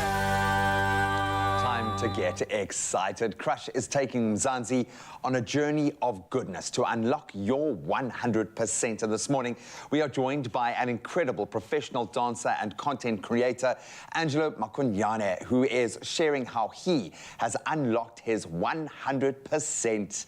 Angelo, that smile is 100%, my brother. So good to see you. First of all, how are you doing, my friend? I am amazing, blessed, feeling really, really good. And yourself? I'm awesome, dude. All the better for hearing that from you. I love this journey. I love the fact that we get to be there to witness these moments of people achieving their 100%. And I'm so glad that you've been inspired to follow through on your dream, because I know, being very closely connected to a dancer, I wish I could dance. I can't move, but I'm lucky enough to be surrounded by amazing dancers, and I know how hard you guys have to work, and constantly. Where did this dream first start? What was that little seed that began to germinate? What inspired you to go after this 100%? It's actually a kind of funny story. My parents used to leave me at home when they go to town, and they'd play Michael Jackson or Cisco. And when they come back, they'd find me dancing in front of the TV. And then when I got to high school, my big sister actually took me to a talent show, and she's like, yo, you like Michael Jackson a lot. Try it out on stage. And I was like, ish. And no pressure. When I went, I won. That was my first talent show. I won, and I was like, I like winning, and I like this, so I went for it. That's where it started. And the rest is history. I absolutely love that. As a dancer, you need your crew, okay? In a practical sense, you need your crew. You need mentors. You need people to show you where you can go. And you need support structures around you. And I think what I love about the dance world is it's a family. We see it with so many crews that come here. They're not just a crew, they're an aftercare. They're brothers, they're sisters, they're mentors. Was there a particular person or group of people that were that for you? Who was your rock through this journey, man? I would say this guy called Mike, Mike MGL. He was the first man to teach me how to pop and how to do housing and how to actually know fundamentals of different styles. And he's the one that had like this belief in me. And I remember I used to be like very stiff, and he would always tell me, don't worry, just keep going, keep trying it out, keep trying. And that's what, like, he's the guy that made me realize that, you know, it's not just a thing of you just moving. It's actually, there's fundamentals. And also my dad and my mom used to like always tell me that, yo, if you feel like this is for you, if you feel comfortable doing this dancing thing, go for it. You know, and that's kind of thing with the arts, because it takes a lot. I think most parents want a safe bet. They wish that you would do well at school and then go and, you know, study, become an accountant and do that because it feels like the safe bet. But if your calling is movement, dance, it's a creative art. And I'm so glad that you highlighted you need those tools, the fundamentals. And when you bring them together, then they can sing. In my case, very off-key, but they can sing. It feels like you've got a plan. It feels like you've created this platform for you to be able to do something really special. What's the goal, man? What do you, like, as an influencer, as a dancer, how are all these things melding together for that long-term path? The main goal is basically to take the unrecognized talent and get them to be recognized. You know, I look for raw talent all the time. I always go to like small talent shows. I go to rural areas. I always look at who can, you know, who is willing to go out there and actually get their passion out there. But the main goal is to create a big agency where I take everyone that isn't seen or isn't really known and put them in, teach them fundamentals the same way I was taught, and like get professional actors to help them act, to get professional singers to help them sing, professional dancers. You know, the main goal is for me to not dance all the time. I want to be the guy saying, okay, look, I have like 10 gigs for you. I have a trip for you. That's my main ultimate goal. I love that. Turn it into something practical because there is work. And if we connect, if we create these strategic networks like this, it's amazing how much we can do in collaboration. But it needs guys out there kind of helping kids put their hands up. And then all it takes is one break. One break. One moment, dude. I love that. So all of this being said, I can see you've got a passion. I can see you're 100% invested, dude, which is beautiful. But it gets tough. In those dark days, in those moments where your body wants to break, where your spirit might be broken, what do you say to yourself? What advice do you have for an up-and-coming dancer looking to make their mark like you? Stay positive, stay consistent. You know, life is not always perfect. You won't just wake up and we don't get Christmas every day. You know, so those dark days, those are the days you take as lessons.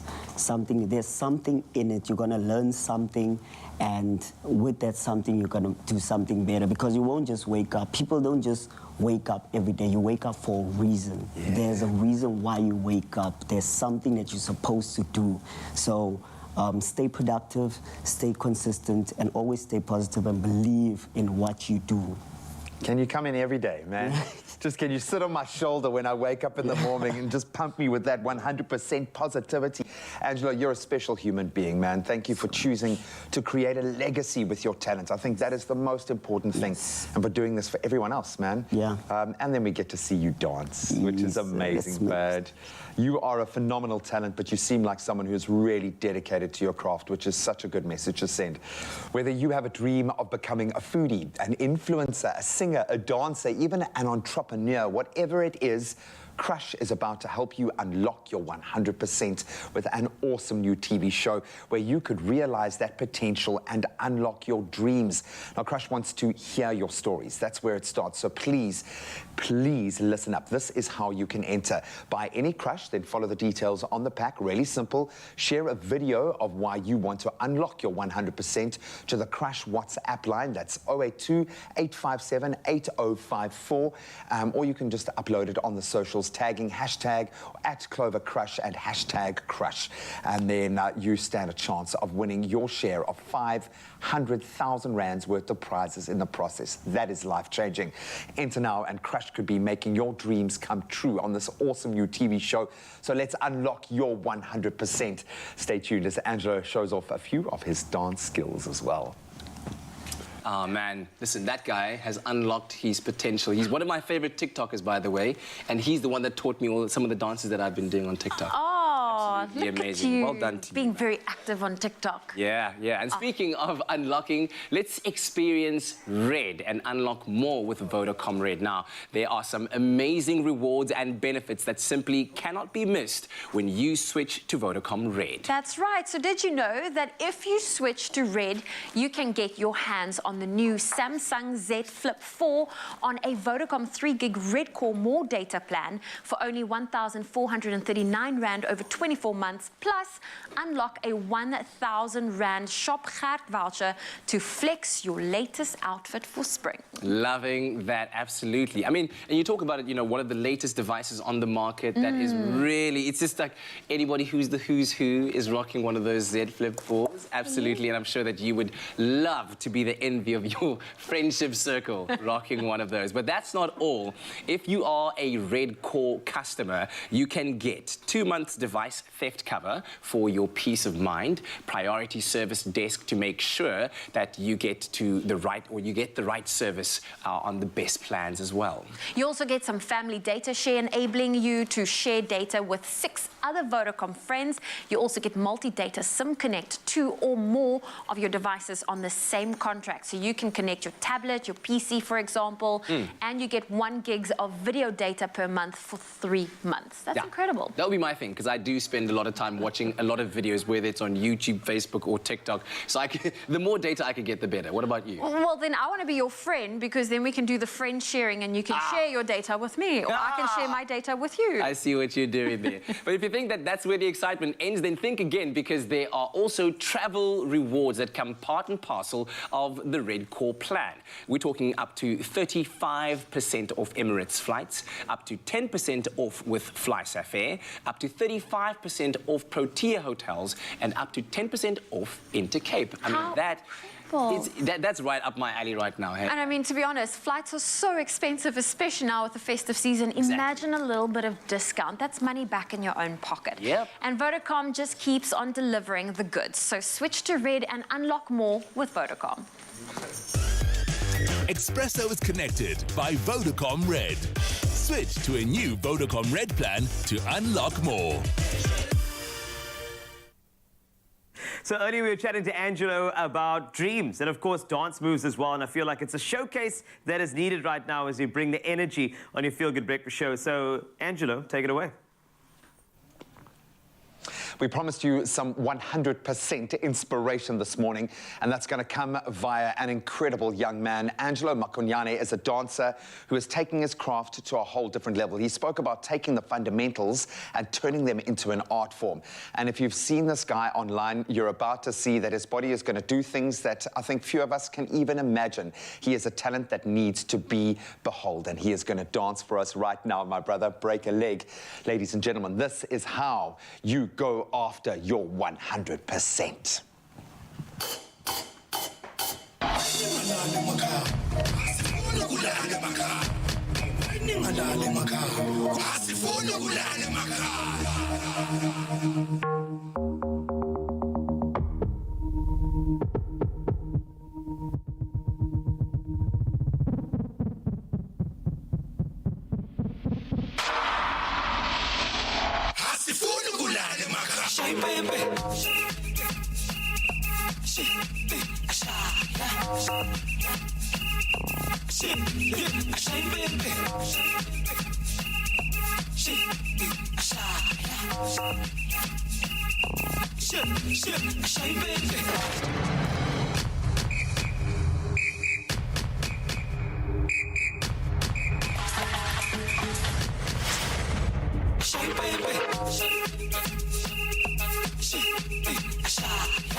Yes,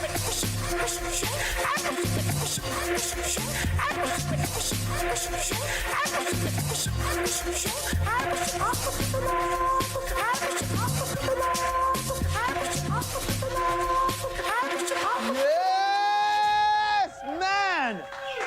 He popped, he locked, and he threw away the key. Absolutely beautiful. Oh, if anyone deserves a little bit of refreshment, this man definitely does. That is how you unlock your 100%. If you have a talent, you have an opportunity, and we will hopefully give you the opportunity to do it with this incredible platform that Crush have created. And if one man has earned himself 100% refreshment after that performance and making my whole body ache, dude, it's impossible to know where to watch you because every piece of your body is moving independently. Dude, cheers to you, my friend.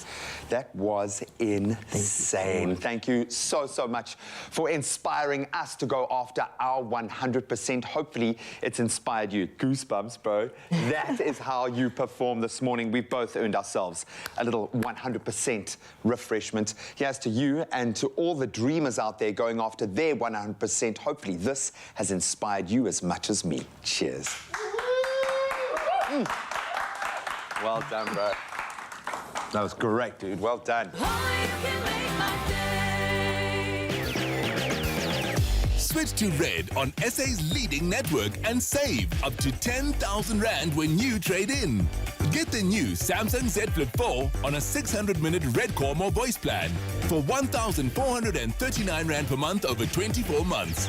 Plus, get a 1,000 Rand Shop Gert voucher and enjoy more benefits and rewards. Further together, Vodacom.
It's my feel-good breakfast show.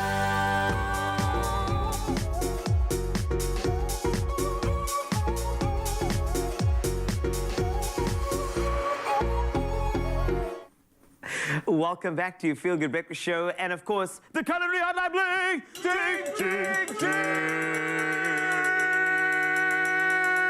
Ding, ding, ding! Sorry, it's the vibe of the entire show today. We still have Fairuza Abrams over here from the Cape Malay Cultural Experience, a host of that particular experience, as well as Chef Clem, to give you any sort of answers you require in the kitchen. Today, we're focusing on Cape Malay. A little earlier, we did something so beautiful, which was a masala steak omelette. We just want to see what the final result is there, if you don't mind, Chef Clem. The masala steak omelette over there, I want to see it. I want you to bring it over and just please.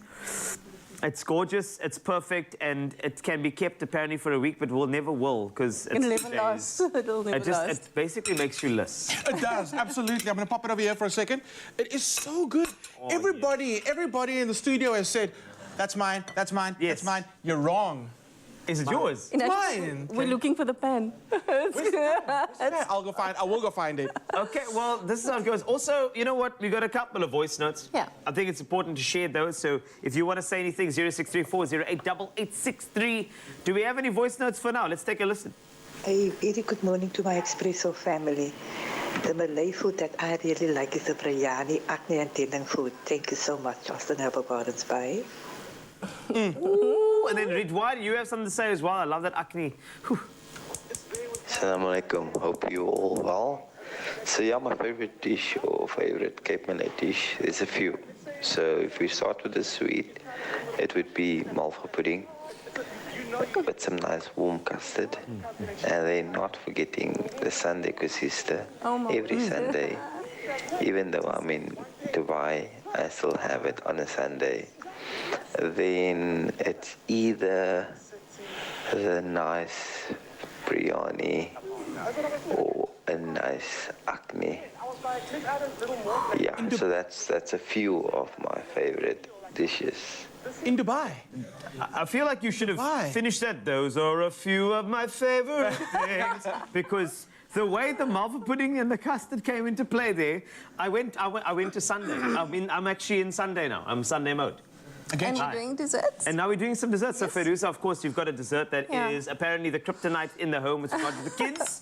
Like, if you make this, they'll do whatever you want. Yeah. So look, Malays love making fritters in any form, way, or shape. Yes. So this is a banana fritter, okay?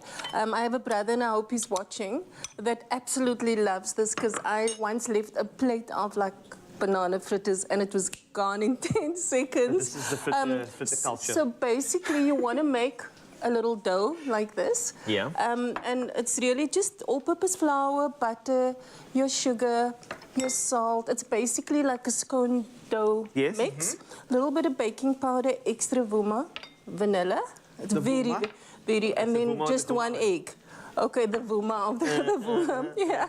David must. So we're literally just going to go in there. I'm going to get my hands in there. Unfortunately, there's no other way to do this. And you want to feel the pebbles of butter. Because you have to feel it. You got to feel it. You can't get that with a machine. Feel the generations of culture coming through into the dough. Exactly. You know what I mean? You want to feel in the meantime, can you put that hands to work? Yes. Here we go. You got to get off bananas. Little pieces, yeah.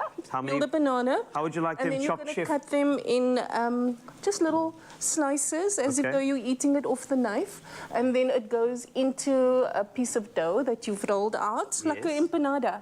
Like an empanada. Okay, so in order to small round. Yeah. The banana and then goes you put it on the inside, and then it's deep fried. Deep fried in oil. Vegetable. I was going to say, what about air fryers? No, this one you got to deep fry. So this is what I'm looking for. Can you see that? The other thing that I love about this dough, guys, I use this dough to make scones. I also use this dough to make a little empanada-style pie, and I also use this dough to make twisties. Oh, so my goodness. Once again, me being the lazy cook, but actually the smart cook, you can use this one. You can continue. I was just focusing on you. You know what, Chef Clem, come around here. Okay.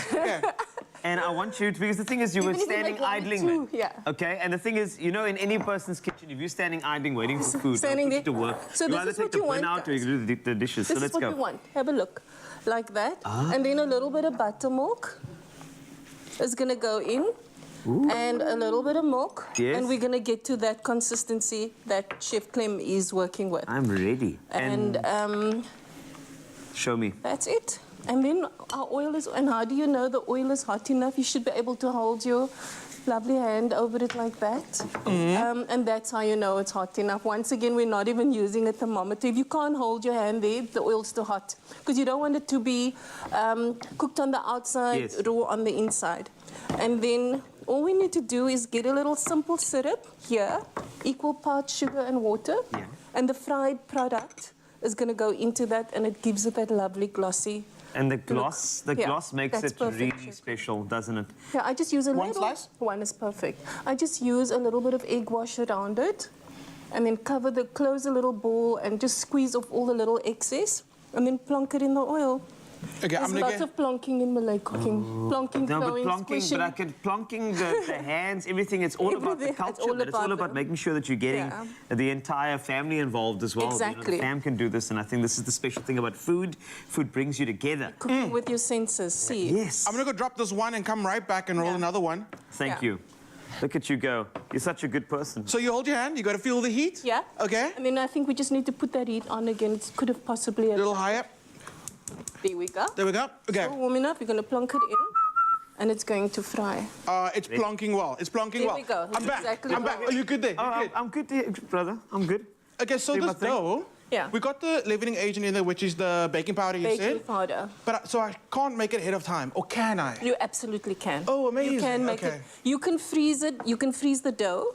You can freeze the unsugared one, but you can't freeze the one that's got the sugar on it. Get But you. there's no need because it's going to be gone. It's going to be gone. Oh, and I suppose in you 60 wanted... seconds. Oh, yes. And okay, so this one's different to the other, like I'm saying, koesisters, whatever. Yeah.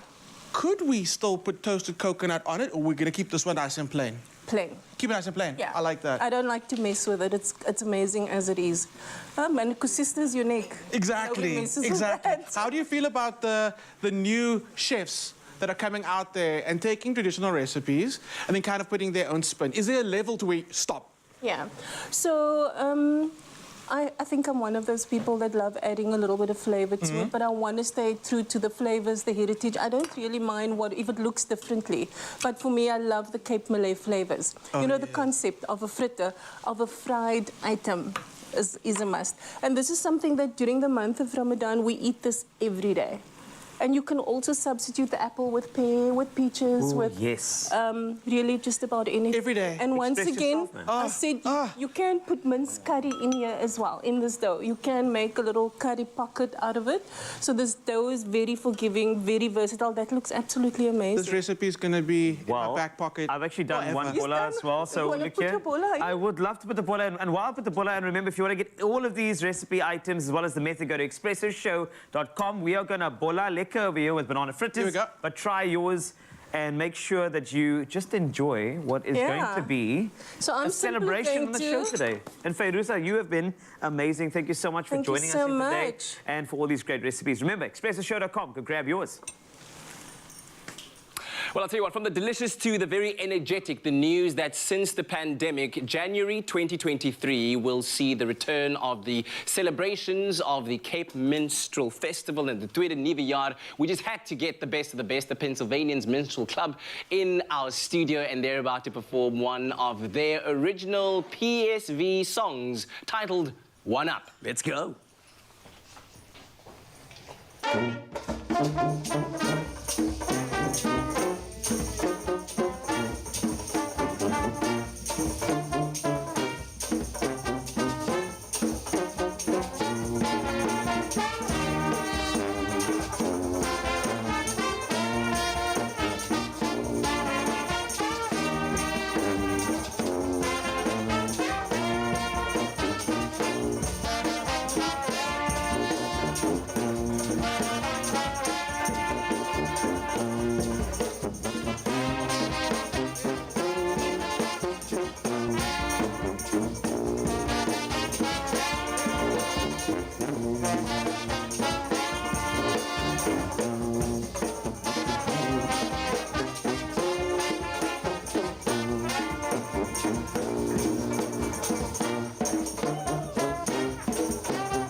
The Pennsylvanians Minstrel Club on your Feel Good Breakfast show. Oh my goodness, so much energy. We're going to keep it going, keep it flowing. Of course, the reminder that in January 2023, we'll see the return of the Tweede Nuwe Jaar, which will be an absolutely fantastic celebration, bringing not just Cape Town, but the entire country together. So wherever you might be watching from, book your ticket to South Africa and come and experience this live, large and in charge on South African soil. We'll see you after the break.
Being a parent can be challenging, but stepping out is when things get real complicated. That's why new Panado Pediatric Syrup 5ml sachets are here to make the job easier. They're really convenient to pack and easy to use, so you're always prepared for pain and fever, anytime, anywhere. Panado, a dose of care. It's my Feel Good Breakfast Show. Welcome back to your Feel Good Breakfast show, Expresso here on S3. I hope that you are enjoying all of the energy that we're putting through to you at home. Now, listen, we've been going absolutely nuts with Clover Go Nuts, keeping you in suspense about a certain big announcement, and the time has finally arrived. Now, I'm joined by friends of ours. We've got Clover brand manager, Verenia Naika, who's here to spill the peanuts on a certain big announcement that we've been talking about, and she's brought a very special friend. But firstly, very good morning to you. Good morning. Morning. Very good. Introduce us to your friend. The friend wants to really come in here. Oh, wow. This is... Oh, this is Ollie, our brand mascot. Aha. Yes, Ollie the elephant, our nuttiest character. The nuttiest character in the room. Yes. For sure. Very, very cheerful as well. Special performance for us later. Certainly looking forward to that. All right, so tell us a little bit about the Go Nuts brand. Of course. So Go Nuts is the newest member to the Clover family. family. Basically, it was launched last year, so it's not even a year old yet. Wow, yeah. Yeah, so it's a smooth peanut butter that's easy to spread, perfect for those lunches, snacks, or anything in between. Personally, I like having it by the spoonful. Oh, yes, you do? Yes, definitely by the spoonful. But yeah, you know, it's packed with more than 90% fine ground roasted peanuts, high in protein, high in energy, you know, all of those things that are good for you. But most importantly, it is delicious. Yes. Yeah. And that's what you're looking for, because I mean, I particularly like my peanut butter, not just on my PB&J kind of toasties, but also when I'm making a good protein-full smoothie. Definitely. Pop a it's high in spoon energy, or high in two. protein. Helps Exactly. you with that as well. Long-lasting as well. It releases slowly over some time. Yes. So we have been keeping South Africa in suspense. Yes, so I think it is time now that we reveal the exciting news that you've brought. Well, you know, I have to let the elephant out of the bag. We are bringing the Olympics to lucky schools in Gauteng. So, oh, lovely. Yes. The Olympics. The Olympics. Okay, yes. I see what you did there. Inspired by the actual Olympics, but Yes. rather relating now to our brand character, Ollie. That's amazing. Yes, So give me a bit more detail. The Olympics, what is it all about? What's going to be happening? Who are the lucky schools? What are they going to be participating in? So basically, it's just a fun day with team spirit and all of those lovely things. So kids are going to be able to participate in, you know, well-known games such as like relays, jar throwing. There's basically something for everyone. Brilliant. So Ollie, my friend here, is going to be spreading the nuttiness at these schools by hosting these events. He's going to be traveling to these schools, bringing the life, bringing the energy, bringing the dances, the fun, all of that to these lucky schools. Yeah. And what's the big dream or the objective behind having the Olympics? Obviously, you'll be engaging our young people and, you know, giving them energy, showing them a more well-rounded way of living in a healthy manner, right? But tell me about the big objective and the big mission behind this. So the reason behind this was post-pandemic, we wanted to create something that would just build human spirit, something fun for these kids, get them out of class for a day, you know, something a little exciting. We want them to get to know Ollie, our mascot, and bring those associations now to the Go Nuts peanut butter brand. But along with that, we want to do sampling as well with Go Nuts peanut butter, get more people trying the brand. I mean, it's delicious. It's going to give them energy for the day as well, and all of those lovely things too. Excellent. Yeah, definitely. Sounds amazing. And what about our viewers out there? What can they look forward to with this exciting campaign? Yeah, so first of all, these exciting Expresso segments, we're going to be conducting mini Olympics in studio. Oh, you know I'm game though. You know I'm game. I'm highly competitive. I'll bring the healthy competition though. Exactly, that's what this is all about. That's in the nature of it. Also, we're having a social media competition where people can tell us their strangest or, you know, classic peanut butter combinations from a peanut butter and jam, or, you know, maybe, like, you know, something more exotic like a satay sauce, maybe if you use Go Nuts in there, or even, you know, something a little strange, like mixing Go Nuts peanut butter with a carrot or broccoli. I've heard of those combos before, so something a little interesting. Okay. So we have that social media competition going. I'm looking at some of these images over there. I saw an avo and peanut butter. Would that work? I mean, let's see. I'm very keen because those are two of my favorite toppings on toast. So it might as well go. Wait, what's the strangest thing that you've tried with peanut butter? Definitely a vegetable. And what did you do? I just carrot with peanut. Yeah, just tasted it. I mean, it's an interesting combo. The flavor profile. Yeah, sweet and healthy. Fantastic, fantastic. Listen, thank you so much for this. Yes. And Ollie, good to see you. Good luck on spreading all of the beautiful fun with the Olympics as you go around to all of those schools. Have fun, all right? Oh, whoa, whoa, Ollie. Okay, Ollie's on another level. Okay. So listen, follow the Clover Go Nuts social pages for more information to see how you can get involved without having too much FOMO. And of course, stand a chance to win one of 5 Go Nuts hampers by telling us or telling Ollie what your nuttiest peanut butter combo is. So get into the commenting and then spreading all of that nuttiness. T's and C's do apply and can be found on clover.co.za.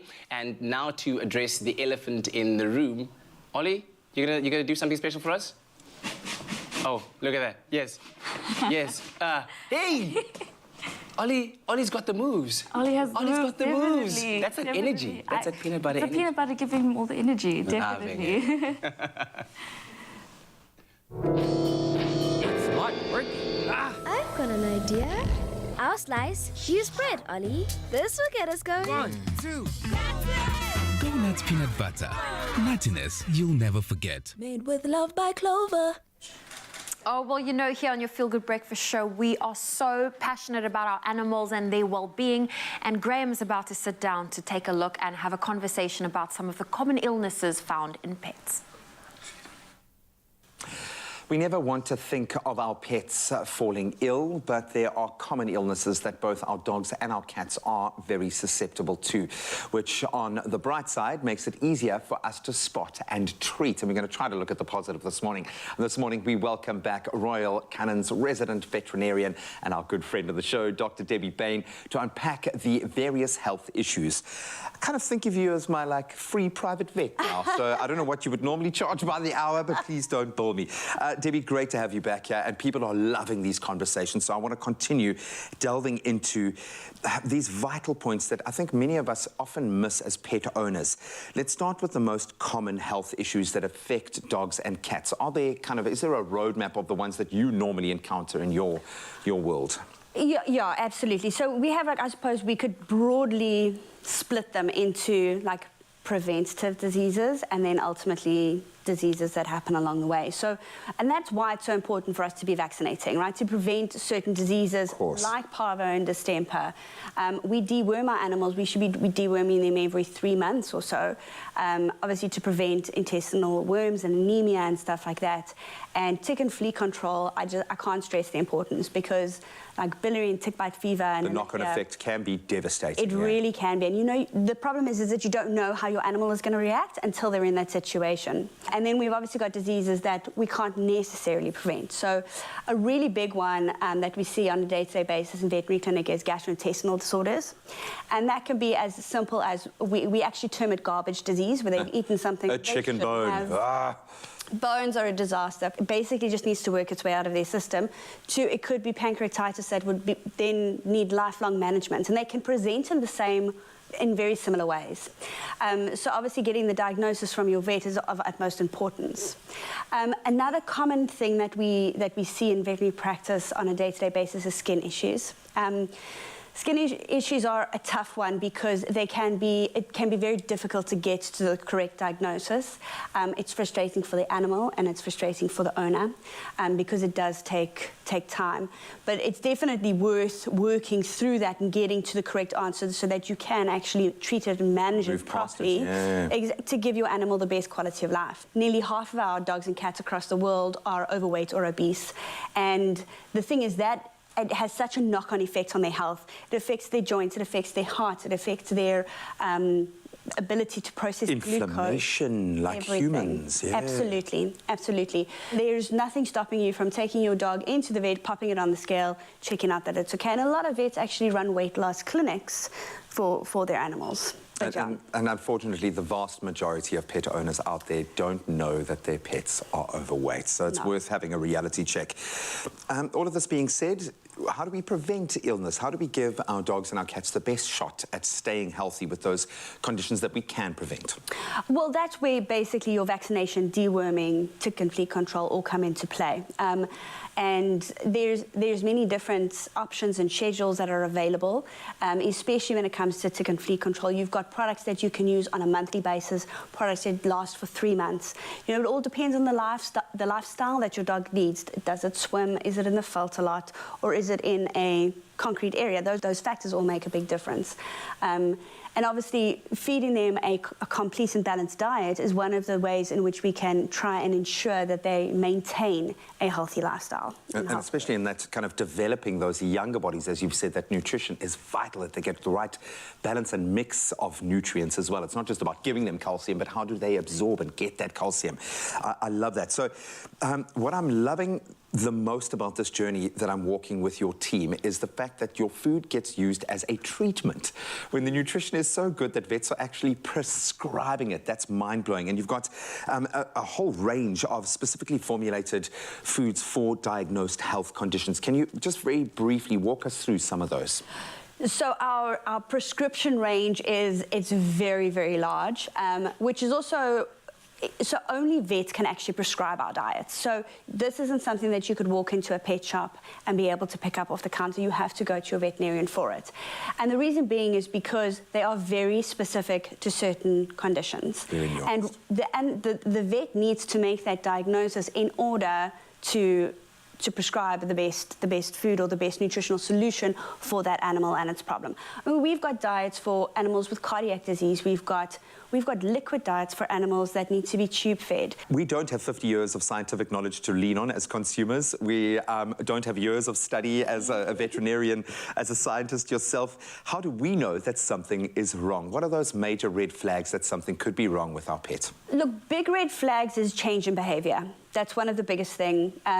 Not wanting to eat, an increase in the amount that they're actually drinking, vomiting, diarrhea, like excessive itching, hiding, any type of behavior like that is a red flag that something could potentially be wrong, and you need to go and see the vet. And you know your pets. Take the time to engage with them. If you're playing with your pets regularly, you'll see a change in their nature, and they deserve that. They need to be stimulated in that way. Wow, this just gets better and better. I'm loving it. Hopefully, this has empowered more pet owners out there, but thank you so much. Cannot wait for next week. Hopefully, this has been a little bit of an eye-opener for you as well at home, just like me. Please pay extra close attention to your cats and your dogs, and whenever in doubt, take your pet to the vet. Royal Canin, making a better world for pets through precise and tailored health through nutrition.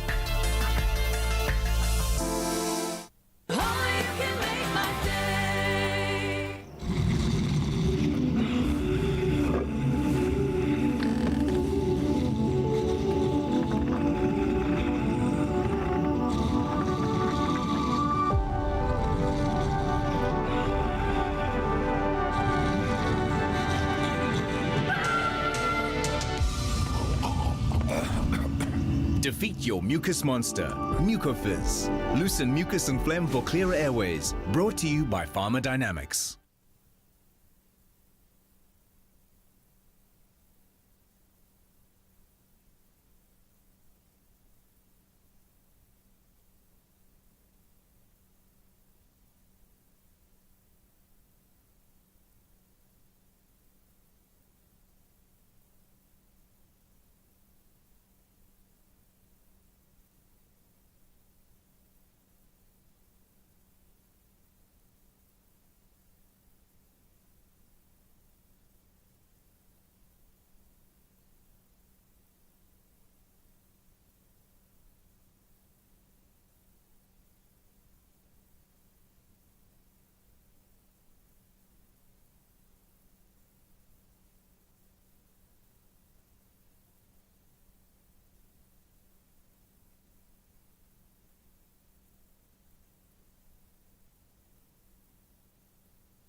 Tropica is back with the best of the best in the All-Star Season 10 of Tropica Island of Treasure. All the stars will be competing to win big, and so can you.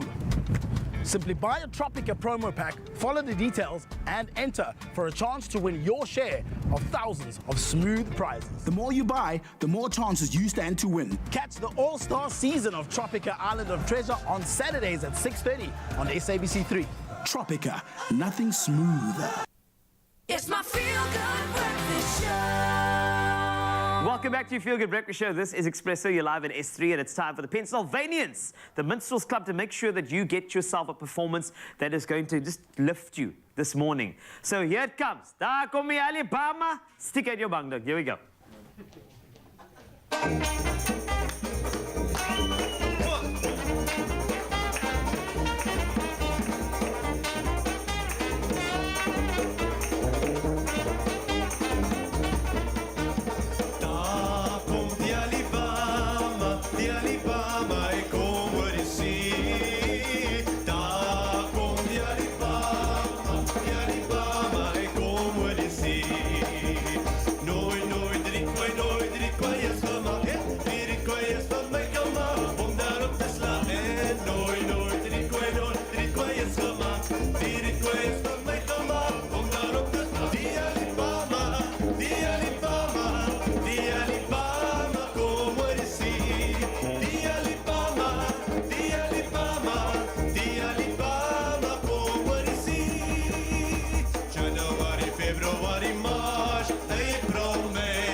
the Pennsylvanians. That is what we're talking about. This is the Cape Malay culture we are celebrating on the show today, and lots more to come on your Feel Good Breakfast show. Stick around. Let's go to news. Thank you, Wasty. It's a few minutes before 8. Let's take a final look at your headlines. Starting with national news, President Cyril Ramaphosa says pupils and teachers should feel safe at schools. A number of teachers and pupils have recently been attacked and incidents of robbery and rape have occurred. Ramaphosa was the keynote speaker at the education body SADU's National Council meeting in Kempton Park on the East Rand. The Minister of Basic Education, Angie Motshekga, the Minister of Home Affairs, Aaron Motsoaledi, and the Minister of Labour, Thulas Nxesi, also attended the event. Ramaphosa appealed to South Africans to ensure that criminals cannot gain access to school grounds. And staying with our local news, in an effort to empower the people of Africa's $1 billion development funding pledge, it has been a joint launch by the government of South Africa and Ghana.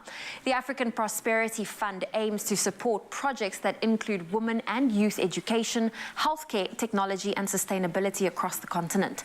There's been concerns for decades that some African nations are too reliant on foreign aid, but now African governments and companies are collaborating to alleviate extreme poverty.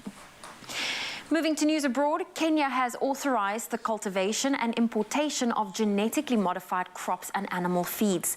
This as the country is experiencing a devastating drought, the worst in 40 years that has left millions facing hunger. President William Ruto's government has turned to genetically modified crops as a way of helping to boost yields. It says the country needs seeds that are resistant to drought, pests and diseases. In July, US President Joe Biden's administration announced a new partnership with Kenya, which included a commitment to boost trade in the agriculture sector. Staying with news abroad, North Korea has fired a ballistic missile over Japan. The missile traveled some 4,500 kilometers before falling into the Pacific Ocean, far enough to hit the US island of Guam, if on another trajectory. It was the first North Korean missile launched over Japan since 2017. Japan issued an alert to some citizens to take cover, and the US and South Korea responded with joint bombing drills. The UN prohibits North Korea from testing ballistic and nuclear weapons. Flying missiles over other countries without any pre-warning or consultation also contravenes international norms. Now, do you recall your first day at a new job? Well, 17-year-old Australian lifeguard Lillian B. Young's first day on the job was a rescue of a kangaroo. Now, bathers at Banjalung National Park in Australia watched fascinated as a kangaroo hopped across the rocks and then tumbled into rough surf after being struck by a huge unexpected wave. On-duty rookie lifeguard Lillian realized this was to be her first rescue attempt, and she plowed into the rough surf with her board. Now, the kangaroo was just managing to keep its head above water, but didn't try to come ashore due to the gathering of crowds of excited onlookers. Lillian, however, somehow managed to gently edge it on using her board. A colleague following behind her helped to clear an avenue to allow the kangaroo to feel comfortable. And after a few stumbles, it made its way back onto dry land, immediately scampering off into nearby bushes. An excited and elated Lillian stammered, saying, "People clapped and cheered wildly, and the kangaroo just sat there in the bushes, almost, I thought, saying a big thank you." Well, there we go. Lillian, well done on your first day on the job. Definitely a day you will not forget. Well, that's where I leave your morning headlines. Let's take a final look at your traffic.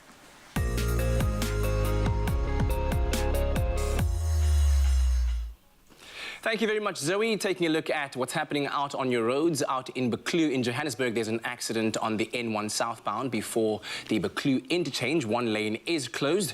There are heavy delays, so please approach with caution. Out in Pietermaritzburg in the KZN, there's a stationary vehicle on the N3 eastbound at the ramp. From Dr. Chotamotala Road.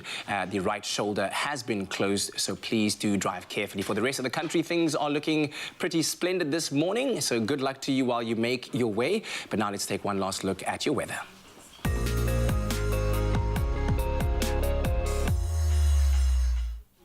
Starting off with some environmental news, Rand Water has implemented Stage 2 water restrictions in Tshwane, Johannesburg and Ekurhuleni with immediate effect. The city of Tshwane said that water consumption had increased significantly in the past fortnight, resulting in a decline in Rand Water's overall reservoir storage capacity from 52 to 38%. Rand Water said yesterday that the restrictions are to ensure that their overall reservoir storage capacity is restored to 60%. Stage 2 water restrictions mean no irrigation or watering of gardens with a hose pipe or irrigation system, and cleaning driveways or patios is also prohibited. Stage 2 water restrictions also bring into effect the implementation of Level 2 water tariffs. Meanwhile, the South African Weather Services has warned that the heat wave with persistently high temperatures will prevail until Friday in Gauteng, the Highveld of Mpumalanga and the southwestern bushveld of Limpopo, central and eastern parts of the northwest and extreme northern parts of the Free State. So do be careful with how you are utilizing your water in that part of the country. Now, from water restrictions to your sunrise views that we do enjoy so much, let's first start off with Shweta out in Durban, who showed us their morning view from after making a delicious cup of coffee while watching the sunrise beaming through the windows. Absolutely beautiful. Thank you so much for that. Then Fatah Khan sent in this glorious view from Richards Bay with subtle reflections on the water. How beautiful that is. Thank you very much. Then Jan out in Bluff, Durban, sent us this gorgeous view of pink lights over the town. And this could be, it looks like it actually could be a painting, the way it's so beautiful. And last but not least, we have Desiree from Pietermaritzburg, who captured this beautifully tall tree swaying in the wind as the sun sneaks through her to her home, and it looks absolutely beautiful, almost like Christmas. And you might be surprised to find some of the first festive decorations out in your retail stores around where you live. But we do enjoy those sunrise pictures, so please do send them through to us, and all those videos as well to 063 408 8863. As we now take a look at temperatures all around the country, beginning in Polokwane, your low of 14 and a high of 32. In Mbombela, 17 to 32. In Pretoria, a low of 16 and a high of 32. And Johannesburg, similarly, 15 to 31. Moving now over to Mahikeng in the Northwest Province, zero chance of rain there, as we have been reporting that the heat wave is continuing throughout that part of the country. A low of 19 and a high of 34. In Claresholm, temperatures reaching between 18 and 35. Out in Kimberley, a low of 14 and a high of 35. And Bloemfontein, a low of 33 and a high, or a low of 11 and a high of 33. Let's move on over now to Richards Bay, where there's a 2% chance of rain and temperatures reaching between 23 and 29. In Pietermaritzburg, 17 to 28. Out in Durban, a low of 19 and a high of 25. And Mthatha, a low of 13 and a high of 28. We'll now move over to East London, where your low temperature today will be 15 and a high of 25. Cradock, also in that part of the country, zero chance of rain, a low of 10 and a high of 31. Out in Gqeberha, 14 to 21 is your temperature range, while in George, 9 to 18.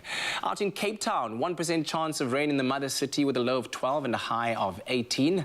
Worcester, 6 to 25. Sutherland sees a low of 4 and a high of 24, and Uppington a low of 14 and a high of 34 degrees Celsius. And that's what the temperatures look like in your part of the country. But no matter the weather, here's to hoping that you enjoy every single moment of this morning. And the temperatures are rising in studio because we've got Ollie over here. We're going to go nuts, of course, with Clover. And there's a certain theme song and a dance move that I believe that you need to show me, Ollie. So I just want to make sure that I know exactly what it's like as well, if you don't mind showing. So go for it. I just want to hear and feel the moves. Go for it, Ollie. It's a... Ooh. Ooh. Okay, that's cool. Now, this music. Let's bring the music in. Ollie, show me now. Here we go.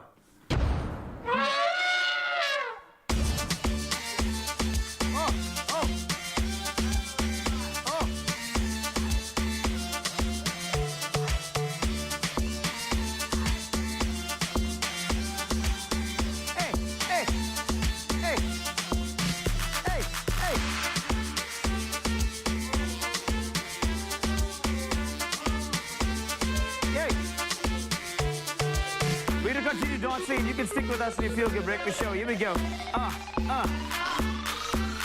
Here we go. Yes. Aye, aye, aye, aye, aye, aye. Stick with us, we're gonna keep on moving. Ollie, hey, hey, hey. Go nuts for the Feel Good Breakfast Show Expresso. We'll be right back. Ollie, you're amazing.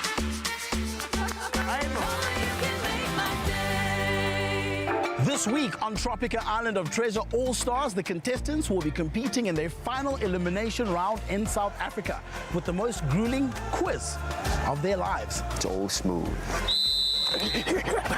The remaining teams will earn their flavors and one team will be island bound with a secret long life charm advantage. Who will be heading to the Seychelles and who will be watching it from home?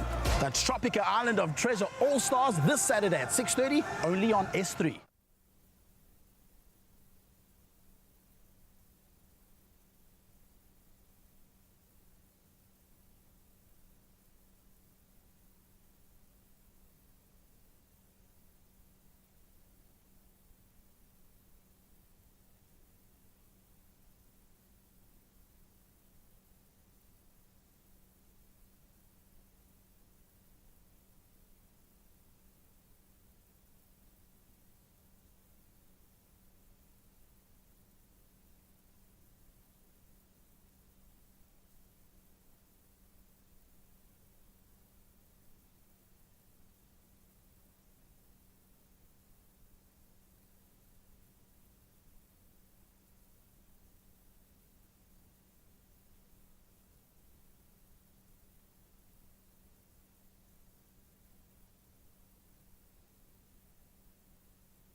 Dad, I hope you're ready. We've got to go.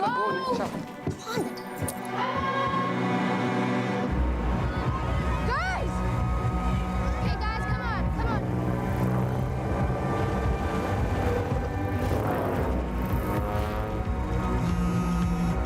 Warum Bernam? We connect all of Mzansi so that everyone can be more of what they're made of. Live your Munati. It's my feel-good breakfast show. Welcome back to your Feel Good Breakfast Show Expresso right here on S3. And this morning we're joined in studio by two collaborative filmmakers. This is Nadine Kluter and Dominique Yossi, who have been uncovering and sharing the heritage of District 6 through their highly praised film Action Commandant and the short film Address Unknown. Let's take a quick look at that project. Die is aan ons plek. Ons hart en ons siel lewe in die plek. Die is waar ons hoort.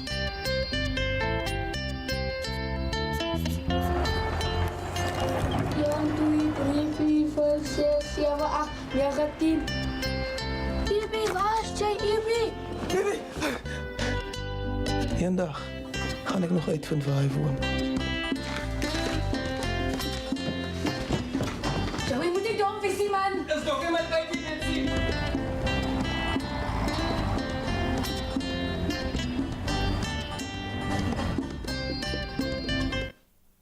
Wow, and there you can see it, the golden horn that signals the success of Address Unknown, a project by Nadine and Dominique. Congratulations to both of you. Thank you. Thank you so much. I mean, I was teasing you a little bit right now and saying, look how shiny that golden horn looks. You've kept it quite pristine, but obviously a moment of pride for both of you being able to take a story that is so authentically you and then have it recognized on a platform like that. Tell me about the feeling when you won that SAFTA, Nadine. So, I think it was really unexpected and quite an honor, I think, because, you know, awards, they do matter, and they say that, you know, our stories matter. Indeed. Yeah, and so it's great to be seen in that way, and it's not only in recognition to us as filmmakers, but to the community as well. Yeah. How did the two of you decide to put your efforts together creatively to collaborate on Address Unknown? Well, we were quite lucky to be asked by the writer Anton Fisher, who originally came up with the idea and wrote the story. He asked Nadine to come on board as director and myself as producer, and luckily for us the stars aligned because I've always wanted to work with Nadine. Oh wow. And we really work well together. So yeah, that's how it all started for us, and we're very grateful for that opportunity. And for those who haven't seen the film yet, how would you summarize the narrative and the story behind the film? Yes, it's a story about the community of District 6. The protagonist is actually based on the last postman of the community. Wow. And, but essentially it's a story of friendship and loss, you know, because we have these, you can do something very specific like District 6, and then there are the universal themes, right? So even if you perhaps don't understand forced removals, have never experienced it, you would have experienced friendship, you would have experienced loss, and we hope that that's what, you know, will connect people to the subject matter. Yeah, absolutely. Yeah. And for you as filmmakers, I mean, we've just come from Heritage Month, and we essentially, I think, my feeling is that we want to continue the celebration and recognition of our heritage as South Africans all throughout the year. You know, every month we need to find a reason to celebrate either musically or from a film point of view or fashion. Or, how important is it for you to work in this way and use your creative talents to celebrate heritage? I think it's very important. The beautiful thing about filmmaking and telling stories about our past is it's literally time travel. You get to recreate these stories. A lot of the stories for me were told by my grandparents, and I could only imagine them in my head. So now I get to recreate them on screen and share them with young people who get to understand where we come from and really get to understand why we are where we are today. It's because of the path that we've walked and the journey that we've been and that our parents have been on. So I think it's very important, and it's fun, exciting. It's really great to be able to put a period piece together. I think also just to add, like, you know, heritage is identity, and we need to reclaim how we represent our identity. That's very true. Yeah. Do you find that when you are involved in these projects, there are things that you discover and maybe learn anew about your identity, your heritage, your history that you didn't know before? Yeah. Definitely. Yeah? Definitely. What are some of those things? Well, I think when you get to go and do the research, and so you have to speak to people about their different experiences, and that really opens up doors and makes it real for you to understand what type of sacrifices they've been through, but also the joys and the fun things that they've experienced. I mean, we can't always look at the bad. We have to look at you know, our history is not all terrible and just tears. There were moments of togetherness and celebration. So I've got to ask finally, with the success that you've experienced, what is next? Can people actually see Address Unknown, by the way? So it was on Showmax for a period, and we'd like to do more community screenings. If people are interested in, you know, featuring Address Unknown in their events, they can reach out to us on social media. Excellent. And we'll see what's possible. Yeah. All right, fantastic. Yeah. Well, congratulations once again for the tremendous success, and wishing you all of the best in the future, and hopefully more golden horns, more international Oscars if they have a category for locally made films like that, you know. So it's won it years and years ago. We could do with a repeat. So the task is now firmly on your shoulders. But do go out there, and as you heard from Nadine, that you can contact them via social media if you're looking to do a community screening of some of their work. And in that way, we find a way of not just celebrating our creative arts as well, but also celebrating our heritage every day. Oh, well, listen, I love listening to that. And there's also nothing more comforting and classic as a Cape Malay curry. And we have invited a very special guest this morning. Founder of Kaapse Kos, Khadija Khan. She is here in studio and she's here to show us how to make an authentic way of preparing a Cape Malay chicken curry with yellow rice. I feel like if you're going to make a Cape Malay curry, it needs to be paired with yellow rice. Oh, I'm so excited to be in the kitchen with you. I'm so happy to be here. It's a vibe in here. It is a vibe. It's like a New Year's Day. So we actually don't have the yellow rice with the curry. It's an Indian sort of introduction, if you can call it that, and North African people, but some people like it. Okay. So might as well. We normally just have roti or white rice or something. Okay. But let's go. So we're going to take a little cooking oil, say 3 tablespoons. Because we're cooking for about 6 to 8 people. Okay. Right? Now, are you one of those chefs that you cook at your kop uit? Oh my goodness. I tell you, eyeballing. It was so difficult to write down the recipe because I'm so used to a handful of this and a pinch of that. Oh, it's one of those things. So this is exactly why I'm very excited for this recipe, because my mom's one of those cooks, and we grew up eating stews and curries, and it's amazing, and I loved it. So when I was getting ready to leave home, I was like, can you teach me how to make one of your favorite stews? And she was like, oh, it's very difficult because I just guess, I just throw in, I just go with taste. I tell you, it is something. It is that eyeballing is something else. We just grew up in that era. So we've got about 2 big, large onions. And the oil is nice and hot, and I just added the stick cinnamon, 2 or 3 of them, and then your cardamom you just bruise before you put it in, to get the seeds out, and that adds to the flavor. And then when the curry is done, do you fish that out, the cardamom and the cinnamon stick? I won't, I can bite out of it. You just let the guests enjoy a little, oh, got something, we'll just put it on the side of the hate it. Oh, it just reminds me of home. I know, and some people get you can use the fine one as well, you know, the powder, but this is better, the whole spice is always better. And then I put curry leaves. So the traditional, they never used curry leaves back in the day, but you know, you always twist and you change things up a bit to make it more sort of modern, if you can call it that. I can clear that for you. So now with the spoon. Okay. And then can I go ahead and grate this tomato for you? Yeah, that's for the, yes. Let's just wait till this onions get golden brown. And once the spices, you can smell the flavors coming through. And then what I always do is, okay, you've washed, and sometimes I take the skin off, but that's a personal choice. But what I like to do is add the garlic and ginger when I add whether it's mince or steak or whatever you're cooking, add it with the meat. It just somehow brings out the flavor. Okay. So we're first going to add the spices. Do you find that when you make a curry or any stew, you have those base spices that you love to build off? Good question. All the spices for all the curries are basic. That's what I've learned. So you've got your turmeric, your coriander, your cumin, and your masala.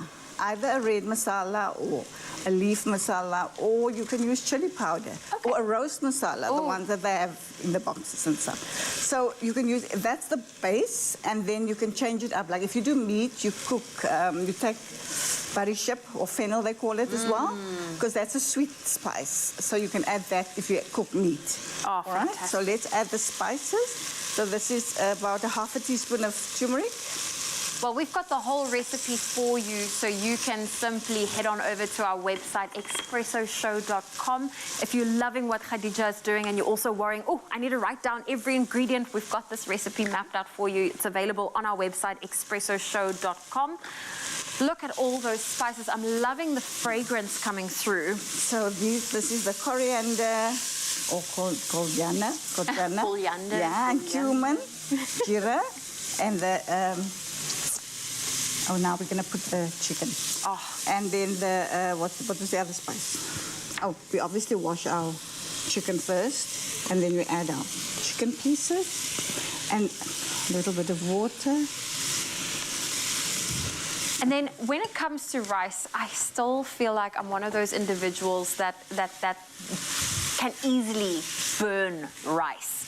Do you pop it in some water and then do you apply that whole steaming routine, or do you just know how to get the ratios and quantities? So you put it in the pot and you cover it with double the amount of, like if you have a cup of rice, 2 cups of water, and then you just wait till the water absorbs. But you have to feel that one grain of rice.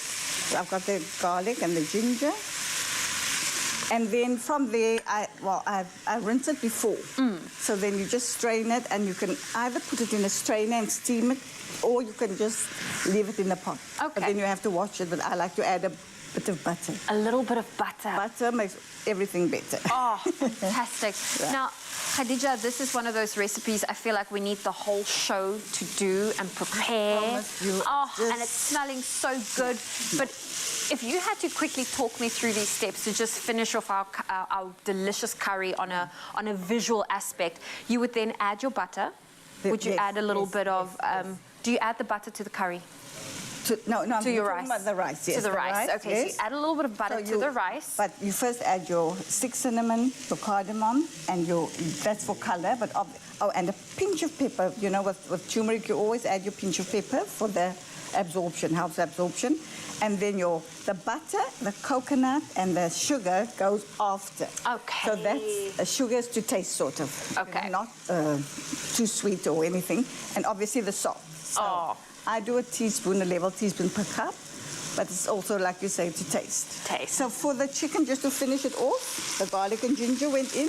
I add my potatoes just about 10 minutes after the chicken is cooked through. And then because it cooks quickly. Yeah. You don't want the chicken to fall off the bone. Oh, so Khadija, I can stand in this kitchen all day with you and learn all the tricks of the trade. We are running out of time, but that looks incredible. Absolutely. Of course, if you want to get your hands on this delicious Cape Malay chicken curry that Khadija just showed us how to make, you can head on over to our website. That's expressoshow.com. Oh, you can make my day.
When I was diagnosed with cancer at 32, thankfully I had illness insurance from Old Mutual. I was able to pay all the extra unexpected costs, and then, with the help of my financial advisor, I was able to invest the rest of my lump sum payout. I didn't expect this to happen to me, but the insurance has been a great relief.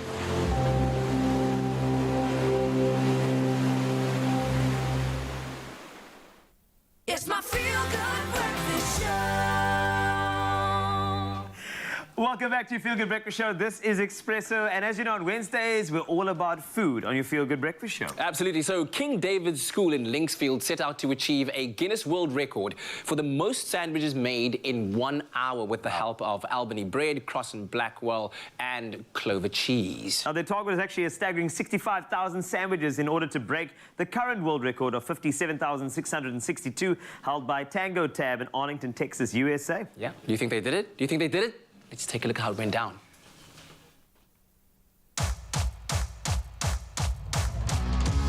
When King David Linksfield matriculant Joseph Joffe was inspired to make a difference by breaking a world record, he got just the help he needed from schoolmates, Albany Bread and Cross and Blackwell. At the beginning of this year, I woke up one night in the middle of my bed and I thought, I want to break the Guinness World Records for the amount of sandwiches made. And I brought it to my school as an idea for a project called Matric Gives Back, which is an annual project which the matrics of the year commemorate their 5 years at the school by giving back to the community around them. And this year, the matrics organized the Guinness World Record breaking of 65,000 sandwiches. The current record sits at 57,000 and we're aiming for 65,000 to smash that record.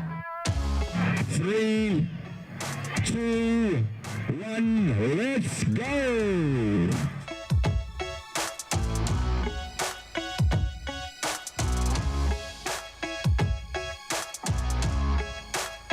For many years, at the end of their year, just before they write their final examinations, there's been an initiative by the matrics to do something meaningful and to give back to the community in a way that I suppose they don't really think about during their matric year.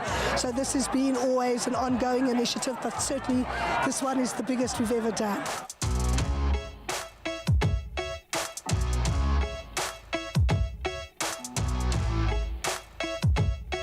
Albany being a legacy brand of over 50 years old, we thought that this would be the perfect opportunity because this event is history in the making. Albany is a brand that's not just about the functional aspects of bread. It's so much more than that. It's about bringing consumers together around a table and creating memories. And with Tiger Brands and Albany, we're all about nourishing and nurturing more lives every day. So this was the perfect opportunity for us to give back. We believe that Cross and Blackwell is loved by many South Africans because of the quality mayonnaise that it's been providing. We, as Cross and Blackwell, found it very important to be at this event because our ethos and our brand purpose is believing in sparking creativity, encouraging inspiration, and reimagining new possibilities and perspectives. And we thought that these kids at the school today, they wanted to create these sandwiches, reimagine the possibilities of breaking something like a Guinness World Record. What they wanted to do today and what we believe our brand purpose is works well together. So we are making sandwiches and that are going to get donated, and we are trying to break the Guinness World Record. So currently it is sitting at 50,000 something, but we are trying to break it big and get it to 65,000 to make it so no one else can break it, which is really an amazing thing. And we're doing it as a community and unified because all of us want to be involved in this incredible initiative.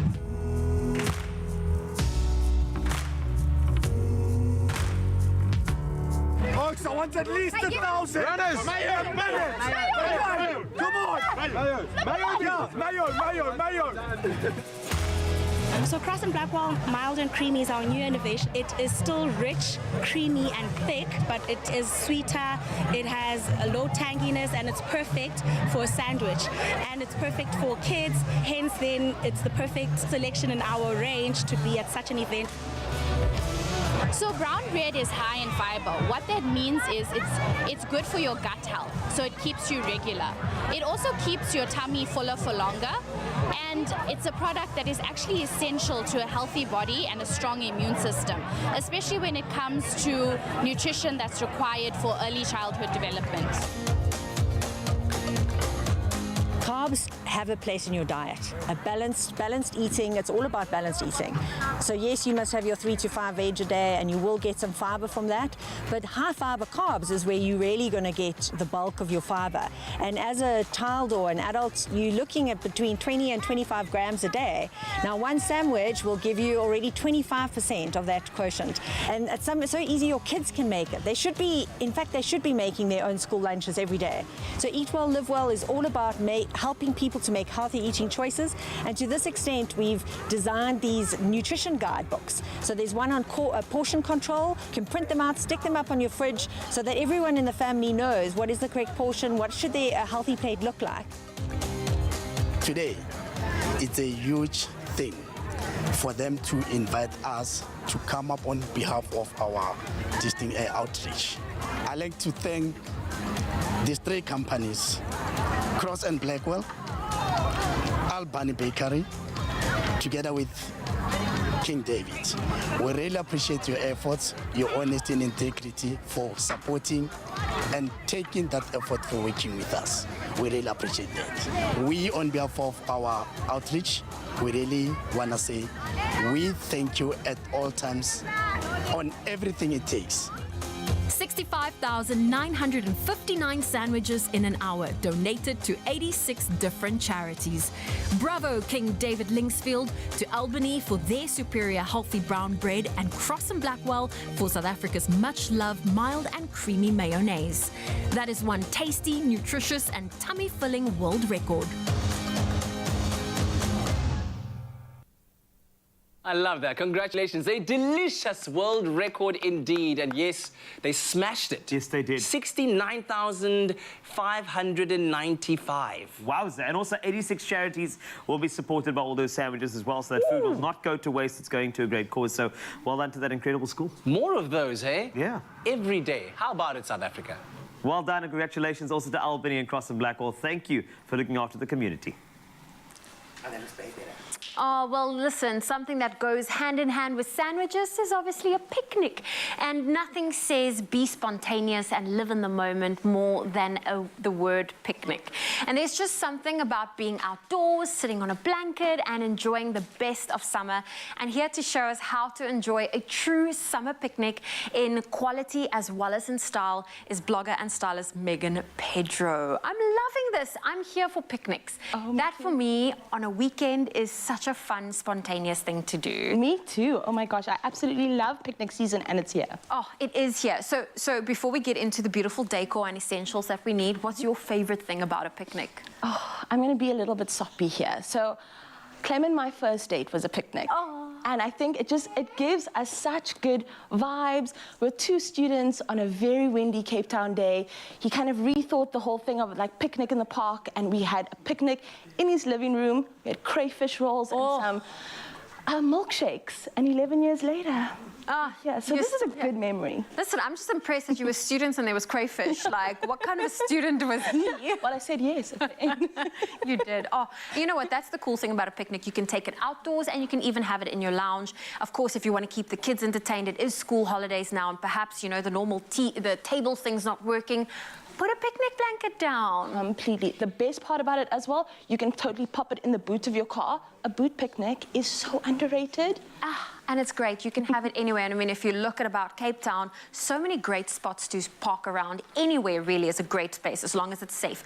Now, let's talk about these beautiful items that's available at Woolworths. What are some of our picnic essentials that we need to focus on? I think if we start with the base, which is your picnic blanket, believe it or not, that folds into this, which I absolutely love. It makes it so easy that when you're on the road, when you know, there's nothing worse. A picnic always feels like you may be packing the entire boot of your car for a weekend away. For one day. Because you're taking so many things. And what I love about this blanket, it's got that sail underneath, so if the grass is a little bit wet, nothing will come through and your bottom will stay dry. And it's stylish and chic. I absolutely love it. And I love that it's nice and compact. Yes. Okay, picnic blanket sorted. I mean, talking about compact, have you seen anything more compact than the new acrylic jugs? I mean, this is so easy for cleanup, for taking with on a picnic. It is so lovely. So Plus, it comes with your glasses. You've got your jar and your glasses sorted. Cool drinks, done. Now, what I love about these acrylic glasses that Woolies have is it looks like real wine glasses, and it looks like proper glasses, especially if you're going to be around a swimming pool and if you're going to be picnicking around or wherever you picnic, because everything goes in a basket. You can't always be delicate or Definitely. Yeah, things break. So I think especially, I mean, we did not compromise on style at all. No. So the colorways are absolutely beautiful and chic. And I mean, the design, this looks like a gorgeous wine glass. It looks like a real wine glass. Nope, it is completely acrylic. And then, of course, sticking with that kind of durability, the melamine is just you wouldn't even say that is. The stunning wooden finish just makes it look so chic and stunning, and it's just perfect for you to take indoors and outdoors. Oh, I love this. So now we've covered the glasses. I love that water jug. The tray, great for carrying everything or just serving it. Now let's talk crockery. Crockery for... Look at this. Everything is... melamine and acrylic, as well as these bowls. I think that that's absolutely perfect. And so easy for cleanup as well. Just bang it all into your bag and off you go. Oh, listen, you are giving me all kinds of picnic inspiration. And of course, you want to be comfortable when you sit down on a picnic. So let's talk about these cool outdoor pillows. So these are your seating pads. So in the two beautiful colorways, we've got your Wild Coast, West Coast blue, which is such a stunning, vibrant color, which I think in any kind of picnic surrounding, these colors have pulled in from nature. So we've got your gorgeous palm prints, absolutely stunning. And then, of course, all of these are made from recyclable plastic bottles. Oh, I love this. Megan, I have picnic envy looking at this beautiful setup. And the amazing thing is all of these things are available at Woolworths and is also locally made to sustainably sourced. Woolies really considers every single detail. Now, you can shop summer picnics and pool essentials at Woolworths Home in-store. You can shop it online as well as on the Woolies app. Megan, thank you so much for giving me all the picnic inspo I need for the day. Pleasure. Thank you so much.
It's my feel-good breakfast show.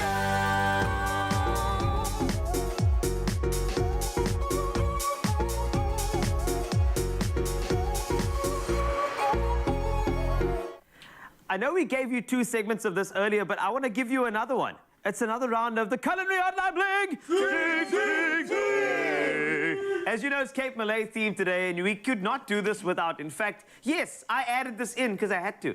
Koesisters, I said this all the way in the beginning of the show, and to show us how these are done, we invited sisters and co-owners of one of the most extraordinarily amazing companies when it comes to Koesisters, Gourmet Garage. If you haven't heard of it, Vavas J. It's amazing, honestly. So we have Cass and Kelly Cupido as well as Auntie Irma.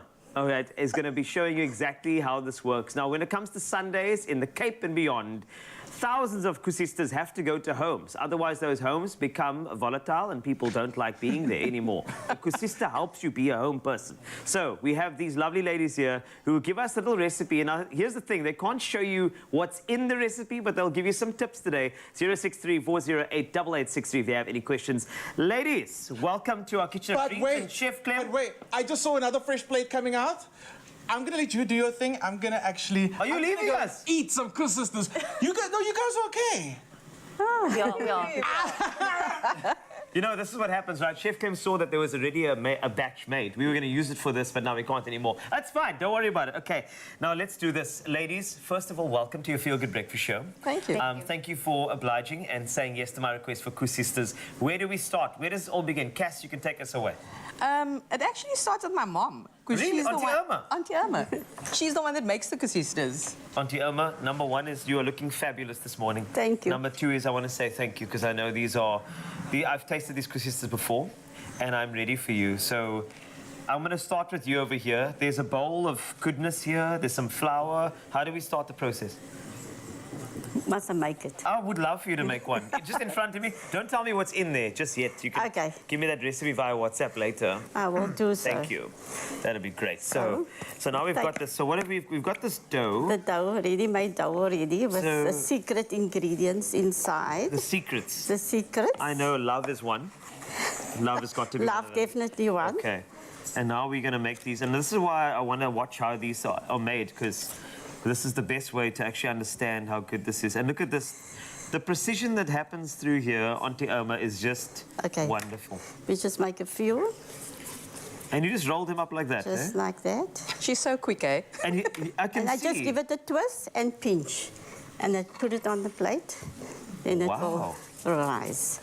So you just twist and pinch? Twist and pinch. And we want to try. Okay, well, that twist and pinch, that's very interesting there. I see you can twist. Twist, I do twist. When I dance, I twist very, very well sometimes. Twist and pinch, and then let it rise.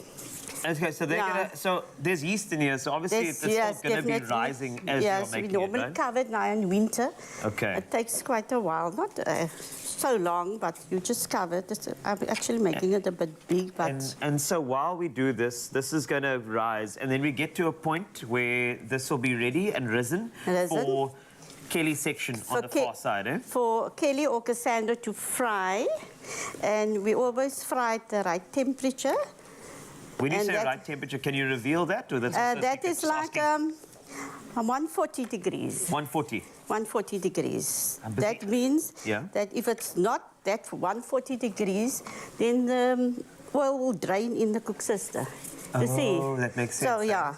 So then you have a oily koesister. We don't want that today. Also, we need to make enough for the Pennsylvanians. So we've got an entire Cape Minstrel group here. I see, so we should make it a bit smaller, eh? Each, they told me earlier. Okay. So if you don't mind. But this is great. And I think I actually want to watch the frying process as well, because that's where the magic happens. Yeah. And because personally, when it comes to a koesister, I don't like a koesister that's too blonde. I have to have color. And you obviously have a secret to create the color. It's got to be dark, and then the klappe van vergelijking, as I call it, must be on the outside. And it's got to have a little crunch, and then a lot of pillowy softness and a bounce in the middle. Yes. And the right type of spice. I can go on, I really can, but I won't now. But this has been good so far. Can we see one go into the oil? I'm intrigued. Here it comes. Thank you, Auntie Irma. Over to the next station. Cass, be careful of the oil there, please. Yeah. 140 here, don't forget. I remember that. Remembering all these I didn't see she test the thermometer. You know, I get in trouble all the time in the kitchen. I can tell. With my mom. I You can see here, Carl, it's already turning brown. Auntie, I'm going to walk on the side of you. Excuse me. There we go. And we're on this side. Oh, this is my favorite part. This is what's happening here. And I just obviously wanted... And the great thing about whatever's in that dough, which you will not reveal, I understand, is now helping this react to the heat. And that's where all of those little pockets of air actually start getting involved there in the middle of this koesister, which is great. If I look at this temperature, it's about 163. Yeah, no, these ones are a bit... 163, sorry. That is very hot. I know temperature. But also, I'd like this. You like the dark ones? I love the dark ones. Some people do, yes. So tell me about this process here. Not to take away from it, but now it's still very hot. Yes. Is this the time where you let it cool and then you go into the hot syrup? Yes. So we let it cool down for a bit. Okay. We pack it in our box, let it just cool down. And then, we get the syrup boiling and then we're ready. So this cools and then the syrup? Yes. Because I heard something about if it's hot to hot, you might actually absorb too much or actually it won't absorb at all, which is just, something that's very important to note. This is great. Honestly, if you have any questions, please feel free. Voice notes are welcome. 063-408-8863. Don't send your address, because I know you're going to want Gourmet Garage to send your koesister on a Sunday like me, but I will let you know how it tastes. I will, which is great. So once this is done, you pack it there, and then, of course, this is a Sunday. Do you have any objections to somebody eating a koesister on a day other than Sunday? No, but most people prefer it on a Sunday. Okay. We've got lots of requests during the week for office meetings, funerals, etc. Yes. Yeah, and we supply 1 or 2 coffee shops on a Friday as well. So. Oh, that's lovely. By the way, Kelly, you've been talking a lot, eh? I know. You've been I'm so talking sorry. like just I'm waiting my can you turn. get a word in, please? No, I'm just waiting kidding. my turn. No, but also with regard to Gourmet Garage, what's special about it? Because obviously there's a recipe here that we're not going to have on expressoshow.com. But what is special about Gourmet Garage for you? It's just a family. I mean, that's what brings everybody together. And we love food. It's the joy you see when someone's eating something you've made. I think that's everything. So yeah, that's Gourmet Garage in a nutshell. It is indeed, and the koesisters are great. I cannot wait for Auntie Irma to pitch up at my house with 5 boxes of koesisters on a Only Sunday. 5. But I do want to try one. Do you mind if I just try one of them? Let me. Just because I wanted to see the syrup that process go in as well. Yeah, let's get it and then we can started. get the klapper on, which is Yes. great. So let's go. Are we going to do one of those? Yeah. I wanted to see this process before tasting. And do remember, I would love to tell you that the recipe is on expressoshow.com, but the recipe will be at Gourmet Garage. That's where it's going to be. So please, if you're ever in Cape Town, do enjoy. And now that gets closed. Yes, it gets closed. This is going to steam in the sugar syrup for about 2 minutes. And then the So there's magic almost like a sugar steam happening in there. It is. Just the perfect amount. This is the best ever. We're going to continue thereafter. We're going to do a little of the coconut that gets sort of beautifully cascaded upon your koesisters. That is a bougie way of saying the klapper is going to be thrown on there for lekkerness, but that's fine as well. But we're going to continue this. I'm going to give it a taste as well. Chef Clem might just appear somewhere he's still eating, but really, if you want to try this, Gourmet Garage in Cape Town, I highly recommend them. Koesisters are part of this entire thing, and it provides energy to anybody who's part of a dancing group, which you may just see a little bit later on your Feel Good Breakfast Show. Oh, Those look delicious, eh? please bring us some. Wow. You know what's not delicious? What? Bills. Yeah, they're not Bills, delicious. Bills. You were actually singing a song now that I haven't heard in a long time about bills. How does it go? I've got bills. Uh-huh. I gotta pay. Yeah. You're gonna work every day. You just brought back memories right now. And you know those bills, have you ever wondered what happens when you can't pay them all, you know, on time? It's time to find out in another round of Would You Rather. Should we bring Wasty in here to join us? Wasty needs to come in and weigh in on this discussion. We need to find out. What would you rather? We've gotten you out of the comfort zone of... Anyway, yes. We'll all try it together on the show. All right, would you rather? Would you rather? So imagine this scenario, right? Yes. It's the end of the month. All right.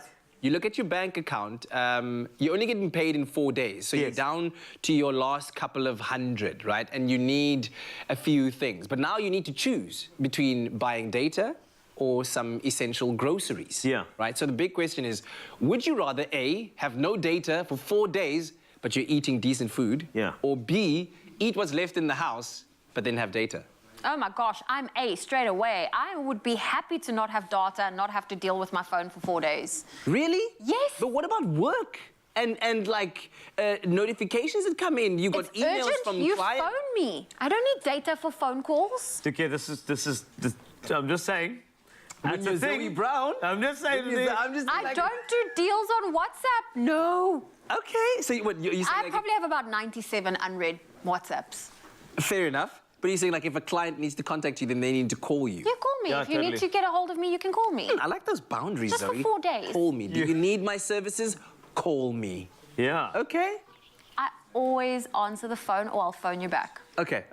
I can People attest to don't that. call That's true. And then you'll eat decently at least. Hey, okay, fair enough. It's important. I'm actually going for the food as well. I know it's not having data is a big thing for any sort of business operations, but I love food, man. I love actually decent, amazing food. So if I could keep the food consistent, that's fine. Also, you'd be able to retain the food for longer because obviously the data would enable family members to come over and connect you.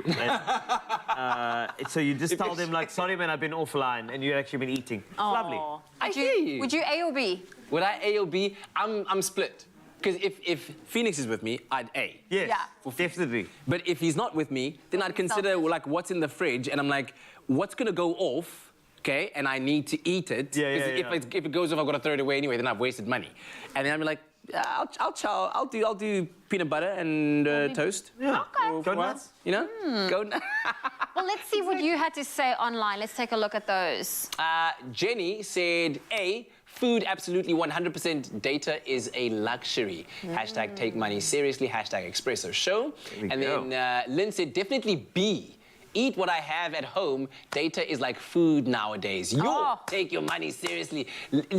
She's speaking, you know, I'm thinking like, if I got the data, then I could secure a bag, because, you know, if... I got you. You know I what I'm got saying? you. You see, you go visit friends that have Wi-Fi. Oh, Zoe. Now we're dipping into the petrol conversation as well. Okay. Tandokazi saying B. Would rather be creative with the food I have left. Yes. I cannot go a day without data. It's funny how data is slowly becoming a basic need nowadays. Even slowly, it is. It's an essential right now. Having data, that's like these smartphones become almost useless without it. Well, there we go. And People can still phone you and SMS you. Do you know how much anxiety you get when that phone goes... But can I just tell you that this one over here would be able to operate with the food that she has left over. Oh, because she lets it go. You know what I'm saying? When you rinse your mince often enough, it lasts for longer. And that's why it works well. You do that? Oh, my word. My food multiplies. That's all. What are you talking about? You veg, grow on the veg. That's why. Have you seen potatoes that have like extra spuds? Zoe, stop. Stop. Listen, bills are an essential expense in our lives, so it is super important that we build and stick to a budget so that you can avoid those extremes of having to choose between growing vegetables on vegetables and multiplying your food. So where can you be more conscious and save on a few bucks? Put in the effort and really please do it. Plus, if you use your Nedbank American Express card to pay for your qualifying bills on the Nedbank Money app, you can then earn cash back. So see where you can make some changes, because every little cent adds up. Zoe, I'm shocked. You need to stop this practice. Seriously. I haven't died. No. Still alive. That's Still she alive. hasn't died. No. James is on a long overdue holiday. All because he chose to invest in an electronic Optimum Plus account. Yes. Seriously. Be like James. Open a Nedbank Electronic Optimum Plus account and get an effective interest rate of up to 12.4%.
It's my feel-good breakfast show.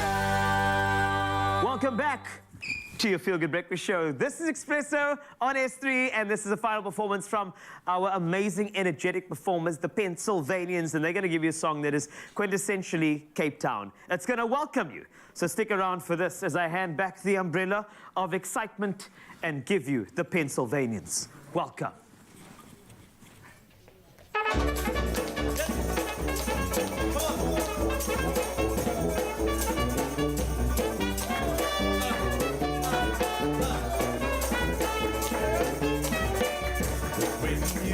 To Cape Town, the city by the seaside. You'll meet a lot of friends, have lots of fun, 'cause Cape Town's #1. It's sunshine, beaches, vineyards, the good times say hello there. Under Table Mountain, big and blue, 'cause Cape Town welcomes you. Welcome to Cape Town.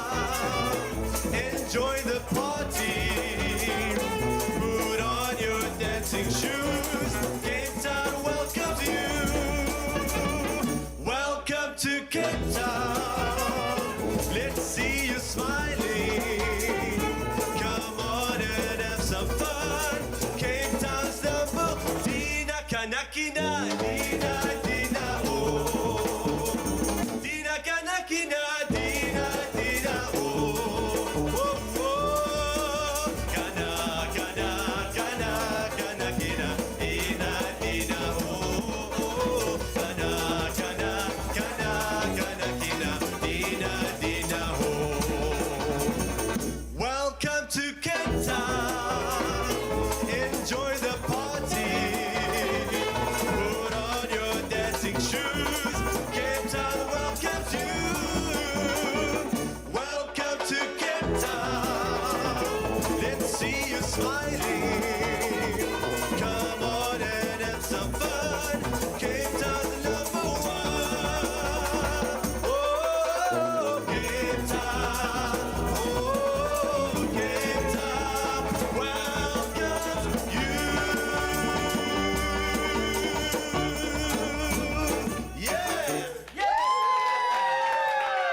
Pennsylvanians in the house bringing the heat. Woo, this is amazing. Cannot wait. Listen, next year is going to be amazing. The Tweede Nuwe Jaar celebration is back in January of 2023 since of course, the pandemic, and we've just gotten a taste of that from the Pennsylvanians. Thank you so much. Let's give him one more round of applause. That was amazing. Take a bow! Take a bow! Well done, Pennsylvanians. Take a bow, guys. You're amazing. Yeah. There we go. Here's to hoping that you've enjoyed it. That's right.